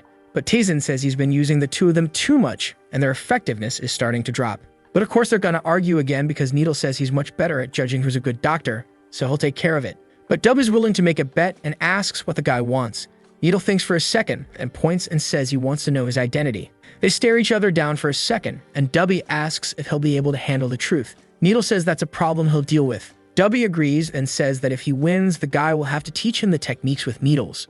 Of course, the guy doesn't want to teach at all, says that's the only thing that gives him value in this world. But the Slay guy says he just wants to learn the acupuncture part, and with that, Needle agrees, saying alright then. But one who brings the best doctors for Taizan wins. That made Beto laugh while he thinks he's finally going to uncover the truth behind that guy's identity. Night falls, and in front of the room, the two are standing there, and obviously, Taizan's probably inside, sucking someone's energy. Dova comments that those ones didn't seem to be suffering as much as the others. Needle agrees, saying that normally they'd be screaming until their throats burst. Just then, Taizan suddenly opens the door, and Dova, looking like a total idiot, asks why our boy came out without making a sound. Taizan ignores him and just says the people they brought were awful, and that they're to bring one more person each day. They were about to argue, but one look from him and Dubby quickly says that will definitely happen. Then Needle, a bit awkward, asks which of the two doctors satisfied dear Taizan more. Taizan says he's already guessing they made a dumb bet, but he'll only decide once they've both brought all the doctors. So yeah, the two poor guys were sent away into the night. Missed those days when Taizan spent the night at the brothel. Even though nothing happened, it was more fun. Then the protagonist mentions that he's been learning the spirit he absorbs from each person is different. The souls of doctors usually heal his body, while the soul they draw from the courson gives him a lecherous kind of energy. Wonder why that is, huh? Also, obviously, the pain and the experience are very different. The more corrupted the soul of a doctor, the more pain he feels and the less our boy gets healed, which makes it clear that right now he's in need of some pure souls to recover faster. That's when Soso shows up all shy, saying she came to check on him, to see if he's okay. Man, that's when our boy saw a pure soul right in front of him. Off he goes being wicked, saying she showed up at the perfect time. She's a bit confused, but he just touches her head, saying she won't feel any pain, so there's nothing to worry about. Scene changes to a cave, where that guy Mook is walking with the old man. He wants to know what they're doing there, and the old man replies that they're almost there, so he doesn't need to worry. They're looking for something that's been ripening for quite a long time. There were some options that had matured for more than 70 years, but those were saved for the great elders. Even so, what they're after is perfect, and most warriors wouldn't be able to endure it. The old man's face shifts into a big smile as he says they finally found it. In front of the cave, he asks what he thinks of it. And man, you can see there's a body lying on top of the slab. How long's that thing been there? Not just one body, man. It's a room full of bodies. And obviously, yeah, the people in there look kinda dehydrated. The scene shifts to Lord Dogon's residence. They grabbed the fourth dried-up body and started a ritual there. Music playing, drums beating, people chanting, some jutsu nonsense like Naruto. Written under the guy's feet was the word return. Whoa, okay, now we get it. That's how you get someone to fall. And this thing they're making them drink seems like it's souls. The guy standing on the left says the soul bottles are almost fully merging with the body. Ball Move asks if they're basically creating people that are kind of like undead. The guy explains it's close to that, but the difference is that these corpses are maintained because they infuse them with corpse energy, which means the original soul is still present in the body. That's why they're different from zombies and can even use martial arts. Of course, in a state like that, the person would probably be better off dead than alive, and that's why they're going to place someone else's soul in the body to control it. Bong Mook is realizing he's in a way crazier group than he thought. He comments that it must be hard to make something like this happen, but Walmart Orochimaru tells him not to worry. They have some secret abilities that only the elders possess, and obviously, those make it work. The drum guys start beating harder and the music shifts. It seems they're getting to the final part of the thing. One guy's holding the jutsu, while the dude full of life is lying on the slab. Some 3D reverberations start up, the guy launches the jutsu into the air, the candles go out, and the whole place goes dark. With that, the bodies rise. The next morning, there were the doctors, side by side, fighting as always, when someone nearby shouts that he's happy to meet such famous physicians. They bow and say that actually it's an honor for them to meet someone so illustrious. That's Baklayab, the leader of the River Alliance. He says he's nothing more than a worker of this place. The two doctors can only think that this guy had an extraordinary aura. At the table, he wants to know if they're both with the Golden Wall Merchant Group, and obviously, they confirm. Layab responds that it's strange, since they're extremely skilled. There aren't many places that wouldn't want people like them. The two start listing. They've been contacted by the Aga clan, some other alliance, a bunch of groups. Layab says he's curious what made them turn all that down for a group of merchants. Dubby answers that he simply found someone who sees his true worth. The two idiots are shaking. They absolutely don't want to say they're working here because they were threatened.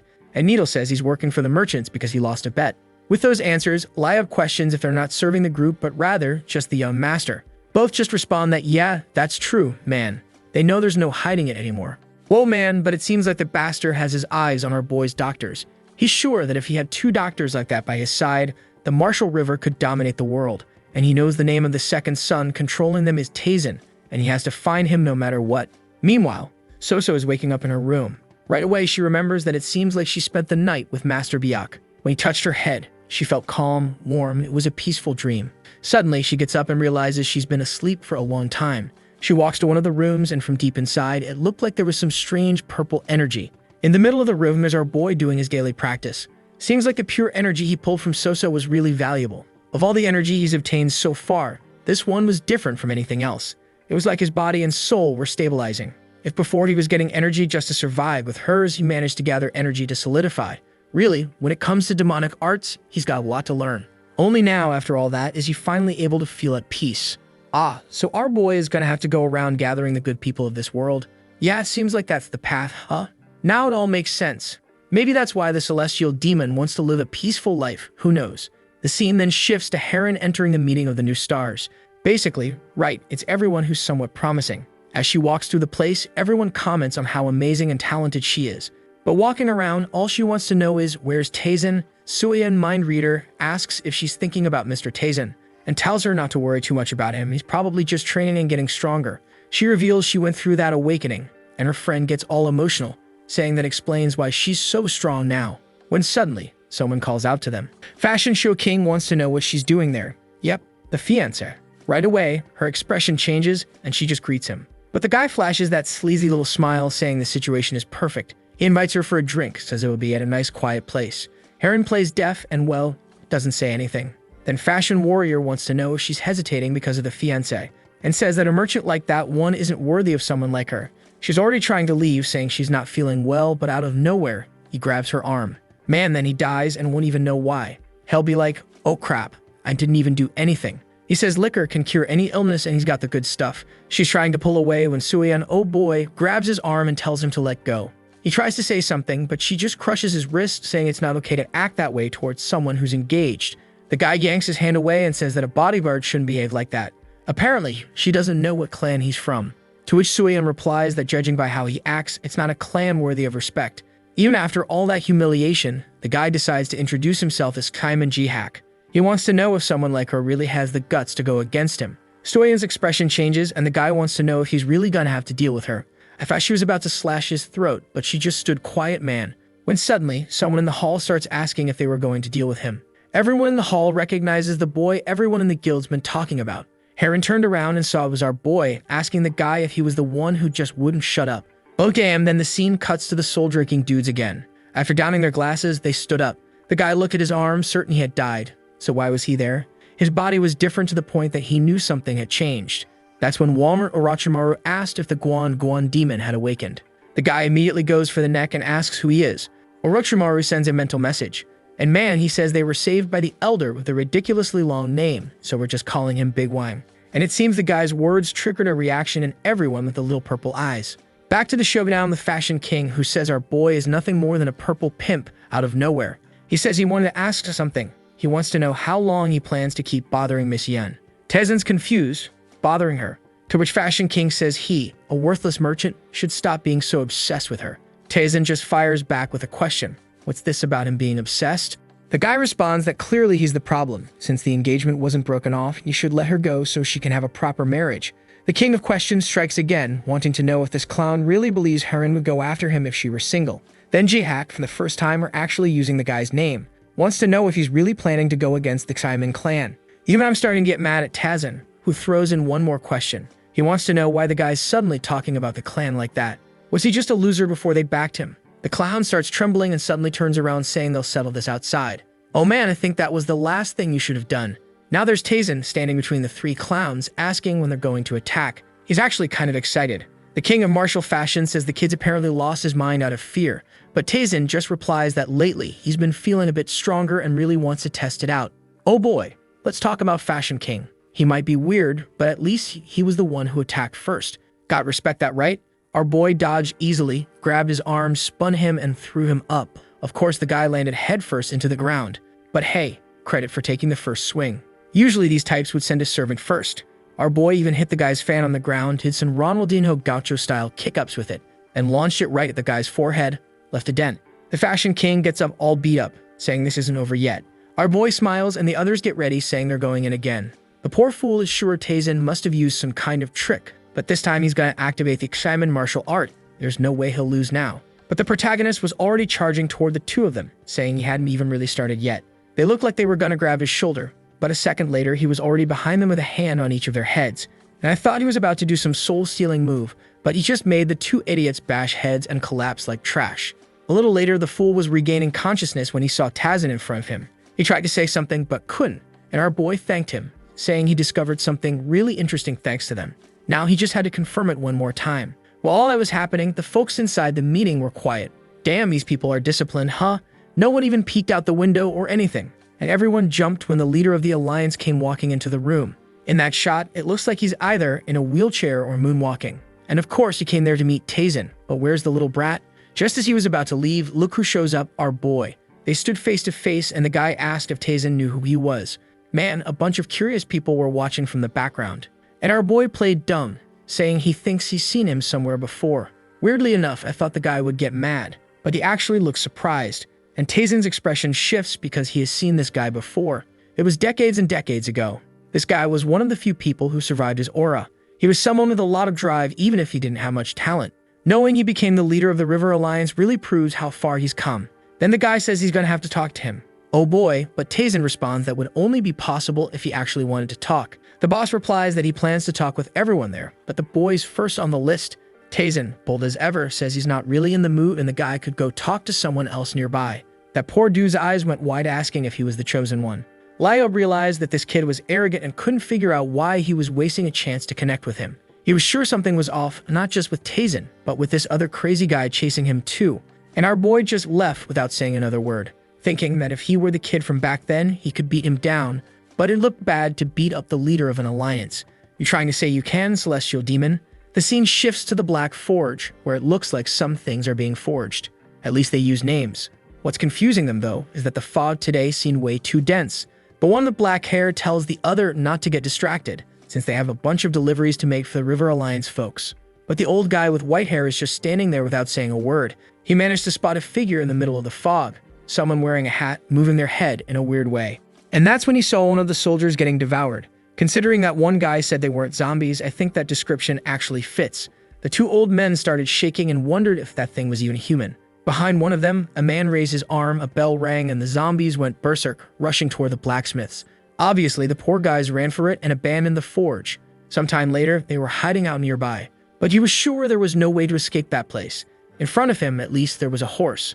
So if he got the chance, he had a way out of there. The zombies were heading in another direction. He wonders if this is the chance he's been waiting for. Without thinking twice, he gets up and bolts toward the horse. One of the zombies looks back, but the old man had already mounted and took off galloping. Oh man, he was looking at the gate, thinking that once he passed through, he'd be safe. But from behind, one of the zombies got ready and leaped, landing right in front of him. With that, everyone in the area had been killed, man. And obviously, the four who had been resurrected there are the bastards behind all this chaos. They regroup in a circle as they begin to absorb all the blood from the area. In front of them, a pillar of blood starts rising toward the moon, and from it emerges some dude with white hair. Looks like he might be the Great Elder or something. Next day, back at the River Martial Alliance, Taisen made new discoveries after absorbing those souls. Even though they weren't as valuable or regenerative as those from doctors, for some weird reason he received some memories. He really still had a lot to learn about this technique. Then someone knocks on the door saying the doctors have been brought in. Oh man, yep, it's two doctors dragging in the poor souls of the day.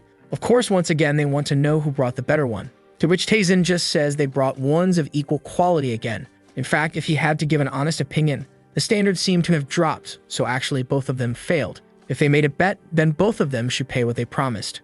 The guys yell that it's ridiculous, but one stern look from Taisen, and they start trembling. He says he's going to keep a closer eye on the two of them now, and they'd better not make dumb bets like this again without his awareness. Meanwhile, the Alliance leader was receiving news that everyone at the forge had disappeared. Liob says it doesn't make sense. They're not objects. How could they all just vanish? Vario says that's exactly what it looks like. They sent some people to go fetch a few items, but when they got there, everything was gone. The leader replies that it makes no sense. Those guys had delivered countless items recently and were just about to get paid. The old guys suggest they might have been attacked by an outside force. Also, it seems there's a plague starting to spread in the area. Liob says fine then, they should ask the divine doctor and the eccentric Needle for help. The elder asks why, and he explains that it's the perfect opportunity to build a relationship with those two. Also, they were to ask Tazin for help as well and reward all three of them handsomely. That way, they'd form a strong bond. The old man doesn't get why all this is necessary, but just says all right then. Meanwhile, Liob seems to have sensed that the boy has some martial potential, and he wants to see how he handles this. Next scene, there's our boy and his group walking through the gate, accompanied by other people. He stops for a moment and instantly senses the smell of blood. One of the guys says he doesn't smell anything, to which our boy replies that you don't smell with your nose. Well, that's how it is. He's the protagonist, he makes the rules. But he explains that no one survived in that place, at least 100 people died there. He turns around and asks if he knows anything about poison, to which Double replies no. He knows a lot of things, but there are countless poisons out there. Needle says that if we're talking about poison, no one knows more than the person known as the poison demon. Then Tazin says that what he's feeling in that place is something frequently used by that person. W is shocked that this beast is saying the poison demon killed everyone, to which Tazin simply replies that there's something disturbing mixed in the smell of this place. The two of them were supposed to find out what it was along with why there was that smell of poison. The poor guys still can't smell anything and don't understand what he's talking about, but they just go with it. Then Tazin walks ahead, wondering why he was feeling an energy similar to the soul-enhancing demonic technique he uses. A short while later, there's Dove giving orders to everyone, trying to organize things. Suddenly, Liob appears. The two fools bow and Dubby asks what brings such a busy man like him all the way out here. The chief replies that no matter how busy he is, he can't ignore the people he's asked a favor of. Besides, he has one more favor to ask. Before the man can explain, Needle already jumps in asking if he's going to request that they examine the people living in the area. The chief is surprised he guessed it, and Needle explains that under Tazin's orders, they were already investigating and found traces of poison. Also, it seems this was already spreading to the surrounding areas. Liob, who earlier thought it was a plague, now realizes it's poison, meaning it was caused by someone. Meanwhile, our boy is arriving home. Out of nowhere, he channels his inner ballerina and starts twirling back and forth, step to the left, step to the right. He says it's not ballet, it's the technique of the celestial earth step. While dancing his non-ballet, he says he's sure that was the poison used by the poison demon. In the past, that arrogant idiot thought he was untouchable and ended up crossing paths with our boy. If he'd run into anyone else, things might have gone differently. But he ran into the protagonist. The guy's 11 poison technique couldn't beat the demonic soul incineration art. With that, he was completely defeated, and as punishment, had to follow Tazin forever. On top of that, he revealed his poison techniques and secrets every single day just to stay alive. Tazin smiles, remembering that honestly, it was pretty funny having that guy around. But now he wants to know what that bastard is up to lately. Suddenly, someone calls out to Tazin. It's Needle, who says the investigation is complete, and the antidote, just as he requested, can be administered at any time. Our guy thanks him and tells them to prepare a lot because they're going to need a good amount. Needle says understood, but adds that the more he investigates, the weirder things get. Didn't this not seem like the poison demon's doing? Tazin asks why, and he explains that as lethal as the poison is, it's being made and refined in a much worse way. If it had been the real poison demon, this whole city would already be in ruins. Not to mention, he realized that whatever it is, it wasn't made to kill people. It seems more like it delays the body's recovery by slowing down the vital energy. Basically, if used continuously, a person could survive, but they'd be nothing more than a walking corpse. With that said, they would continue treating the people poisoned in the region. Upon hearing that, Tazin is certain, whatever it is, it's related to that feeling he had when he thought he sensed the demonic art he uses. At this moment, he needs more information, a perfect job for the Hao faction. He calls for Kumwan and says it's time for them to go. But just then, the love-struck fiancé spots our boy. She's already heading over, wanting to know where he's going. At the same time, she says she's here to help Needle and also help the Divine Doctor. That's when Tazin drops the bomb, right? He says he's heading now to the House of Golden Jade. Of course, what you're all thinking, and Suyeon asks if that's not the name of that famous brothel. He says yes, that one, the biggest one in all of Yicheng. The poor fiancé is there, man, blushing and startled. I don't know if she's shocked by the enthusiasm or if she just doesn't know what to feel. Suyeon, however, finds it strange and says that if he has the cloud around, he wouldn't need that. The guys turn to her and say that if she's bored, she can come too. Man, alright, that was harsh. The poor girl's even clutching her cloak. Poor thing, the celestial demon could at least explain to the girl. She's totally wrecked, her face pale blue, saying that she's already said it countless times. He can do whatever he wants. And with that, she runs off saying she's going to help the doctors. So Aim goes after her and our boy just watches, trying to figure out what's up with this crazy girl. She must be busy to run off in such a hurry, so he's off to the brothel. Yeah, for sure that's why she left. Then we see a group gathered near the city, the two girls working to gather information. The two doctors are exhausted. After spending the whole day making elixirs, Needle is mad, saying it's been years since he treated even a single patient in a day, and now suddenly he's stuck doing it for free. Dumbo wants to know how he ever got his reputation as a great doctor if he barely treats people. So he explains that to improve his skills, he used to treat 100 patients a day at the start. His friend replies that that's nothing. He once treated over 200 in a single day. Needle's sure he's lying, but Dubby says just remembering that day makes him shake. The old man says it must have been terrible for the patients to be treated so quickly, but Dubby says he didn't have a choice. It was his master who forced him to do that. The only person scarier than that guy is Tazen. Or maybe, who knows, the guy might have even been worse. Then Needle asks if he knows anything about Tazen's true identity. Dubby says unfortunately no, but yes, he did once meet someone who was strangely similar. And then the old guy loses it and says they've been on the same side for a long time. He should just tell them already who he is, who Master Tazen is, and what this is all about. Dub pauses for a second, smiles, and then says, they were the sacred celestial demon cult. Needle immediately says he didn't hear anything, not a thing. He really shouldn't have asked. But, well, curiosity kills the cat, and he wants to know exactly who the boy's master was. Suddenly, Dubby's expression changes and he stands up. Looking out the window, the sky seemed orange. He stood there, frozen, not moving. And Needle says it's clear now. They're not going to get a moment's rest. On top of the walls, man, the zombies are arriving. Oh boy, and now they're face to face with Sueon and the nicest fiancé in all of China. She has no idea what it is, but Dewey just yells to get everyone into a safe zone now. When Karen tries to ask something, he just shouts that they have zero chance. Needle says someone needs to call the rest of the River Marshal Alliance to come help. Sueon says she's going to listen to Heron. The guards come face to face with the zombies, while Heron runs out all worried about her husband, of course, who went off to the brothel. At that moment, while she's out here nearly dying, look where our boy is, man, having tea served by the most famous woman in the house. Kyungwon hears her asking our guy if he was looking for her. She apologizes for not being the first to appear in person and says they've been planning some things and lately she's been really busy. Tazen obviously just tells her to stop disappointing and do her job properly, and he wants to know what brings her to this region. She explains that recently there have been some suspicious activities in the River Alliance, and she came to assist directly with that. They're there to investigate the Black Steel Hound. If I'm not mistaken, that's the crew from the Forge, the one that no longer exists. In the middle of the explanation, someone knocks on the door and says a message from the Alliance has arrived, and she says to let them in. The door opens, and the guy immediately walks in, saying the Divine Doctor and the eccentric Needle are asking for help. Tazen looks a bit confused, and the guy says it's something urgent, adding that they're in a tent nearby. Tazen wants to know why they're not busy treating the people who were poisoned, to which the old man replies that he doesn't know either, but it seems like a highly unusual situation that requires him immediately. But Tazen wants to know how he found him in the first place, since he never told either of them where he was going. The old man tries to come up with an excuse, but Tazen just orders him immobilized, slamming him face first to the ground. The leader of the Hao faction realizes why he's treating a guy from the River Alliance like that. Even Kyungwon already figured it out. He explains that neither Needle nor the Divine Doctor would ever seek out Tazen, since they value their lives. And the protagonist tells her to properly investigate the River Alliance personnel and to take this guy with her, because he's a spy. She's sure there's some kind of trap waiting for him. But our boy simply says, whatever it is, it's inevitable. He calls Kyungwon over and says now they're going to look for those two. Man, outside is swarming with the zombies, dear God. At least while a bunch are showing up, none of them have attacked yet.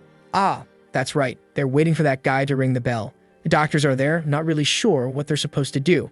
And Dubby had this feeling that these guys looked familiar. That's when, among all of them, a figure started to appear, and his expression changed. A man with black hair told everyone to lower their weapons. He was only there to talk to the doctors. Dubby says that if a guy just wanted to talk, he didn't need to bring a small army with a murderous aura. And Needle comments that they looked like some kind of zombie, but Dubby could feel that they were half dead, half alive. Both the energy of the living and the dead were coexisting in their bodies. He's about to say something about these guys seeming like they're from his cult, but cuts himself off mid-sentence, which annoys Needle, who tells him to stop talking cryptically and keeping secrets. Dubba, however, says he's sure the weak point of those creatures is exactly where those two opposing energies meet. That the old man responds to, saying that since he's got info, he'll save the questions for later. He then shouts, hailing the masked guy who wants to chat to come forward already. The guy with the covered face says he's got an offer. If the two of them wanted to join their side, they'd be welcomed. They were offering rewards they couldn't even imagine. Needle says it's ridiculous that he brings a bloodthirsty horde like that and then offers something like that. Only an idiot would accept. He even asks if the guy is one of the fools who must have taken the offer to be part of this whole mess. The masked man replies that he wasn't expecting things to end this way. He raises the bell and warns that things wouldn't end peacefully. The moment the bell rang, the horde of zombies started roaring and charging toward everyone. Needle immediately pulled out his weapon and warned that he couldn't protect everyone, so people needed to fend for themselves. At the first movement, a ton of needles were flying and dropping zombies to the ground stone cold. But then more just kept coming. The poor extra characters, well, you know how it goes. They slashed the creatures, but nothing happened, just got devoured. And of course, the rest of the group is freaked out because it looked like those creatures didn't feel pain. Needle kept mowing down more of them, but tells Dove that at this rate, everyone there is going to die. He's fighting in his martial arts poses, though it's still not clear if the guy even has real power. And what's this now, man? He turned into a machine gun, seriously. He's launching like 20 needles per second. Dove, on the other hand, is freaked out. It doesn't seem like there's any end to these creatures. If only Tazen or Kyung-won were there, they'd have a chance. Right as he's thinking that some were coming right up behind him, about to grab him by the head. Man, I thought someone would save him right at that moment, but nope, the zombie slammed him to the ground and blood splattered. But of course, the blood spurted because someone cut off the zombie's head. Oh snap, I thought it was our protagonist, but nope, it's the perfect wife. Dub is all shaky, just mutters a thank you. Then Sueyeon shows up asking if they're okay, and they explain that most people were already being evacuated. What they don't understand is what exactly those things are. They didn't seem human. Dubby says he's not sure, but they were kind of like zombies that are still half alive, and clearly, it seems like he and Needle are the ones being targeted. Sueyeon asks for more details, but he says there's no time. All she needs to know is to kill them, either cut off the head or break the energy flow. But some zombies show up and the two burros get ready. As they charge, Dubby yells that they should aim for the middle of the belly. Sueyeon is keeping an eye on Hera and thinking that until now, she's always been the one protecting her. But today, man, it was her turn to protect her lady. Ah, go for it, girl, since our boy would never be that romantic. Zombies are taking needle shots, but man, Needle is, well, running out of needles. And worse than that, he's getting worn out. That's because to land those precise, technique-filled hits, he's been using his internal energy, and now, yeah, it's gone. Dubby says he still has one card left to escape, but the problem is, well, it's kind of a gamble. Needle says he's not leaving this place alone. Poor Dubby says he, the protagonist, will stay until the end. Little does he know, he's not the protagonist of this story. But still, he pulls something out from under his cloak and tells him to go find Master Tazen. Then he shouts for the bastards and throws something on the ground. It bursts into red smoke. The gas that rises makes the zombies start coughing up blood. Apparently he had something like this planned, though he didn't expect it to actually work. The creatures start to swell up, and their heads explode right in front of them. He then tells Needle that now there's a chance he can escape. He's going to hold them off here, but Needle better get out. Needle agrees, but tells him not to die either. Dub just replies not to worry, after all, he's the older brother. But actually, the two of them just take off running together, apparently man. While the cloaked guy stands there confused, wondering how these two are still alive. But he rings the bell once more and a bunch of zombies appear, attacking them from behind. What's weird is that now, light is coming out of their mouths and eyes, and the two of them have to shield their faces. The old man uses whatever energy he has left to launch a few more needles, and he hits the bloated monster. But the thing doesn't die, and behind it you could see an endless horde. Round 2 of the fight begins, and meanwhile, Sueyeon and Heron are slashing away at everything. The problem is, it looks like Heron, man, she got bitten on the arm. Sueyeon runs over to help and asks if she's okay. But man, on top of the wall, there's another massive wave coming. The two of them can't believe that after all this fighting, there's still so many left. And in that moment, man, Heron's just sad. Looks like she's going to die, especially after having fought with Tazen. Smiling like a lunatic, she says she just wanted to see him one more time. Man, I can't even imagine a backstory that would make a girl like Tazen this much. I think she's just playing crazy, honestly. And she smiles at Sueyeon, saying it's okay. She's happy that at least she's there with a friend. That's when she saw the same smile from when they were younger. And man, she stood up saying, yeah, she's here with a friend. And if they're going to die, they're going to fight to the end. They pointed their swords at the zombies that leaped toward them, but right at that moment, a purple glow appeared behind the two of them. And suddenly, all the creatures exploded. Oh man, from behind all that light, look who was blowing everything up, huh? Tazen was holding one of the monster's heads while all the others burst apart. And he asked why there are so many half-dead things in this place. The ladies and the clueless doctors were already smiling. But up on top of the house, the masked man was watching, saying he didn't expect things to get this bad. He takes off his mask and puts something in his mouth, saying there won't be another chance. Suddenly, he starts transforming himself. Something's emerging from his ribs, and down below, Dubby asks what the hell that is. I don't know what's happening there. All I know is the guy's screaming like a madman, his fingers stretching out. Suddenly, he turned into one of those big monsters too. with a white mouth. Needle asks what that is, and Dubby explains that it's someone unleashing their latent power. But for that to happen, the person has to give up being human. Taisen, however, knew that wasn't all. He could see something red glowing in that guy's chest, and he just wanted to know where's the like on this video that helps Mamoru make more juicy content for his viewers. Activate the cheeky little bell, and I'm out.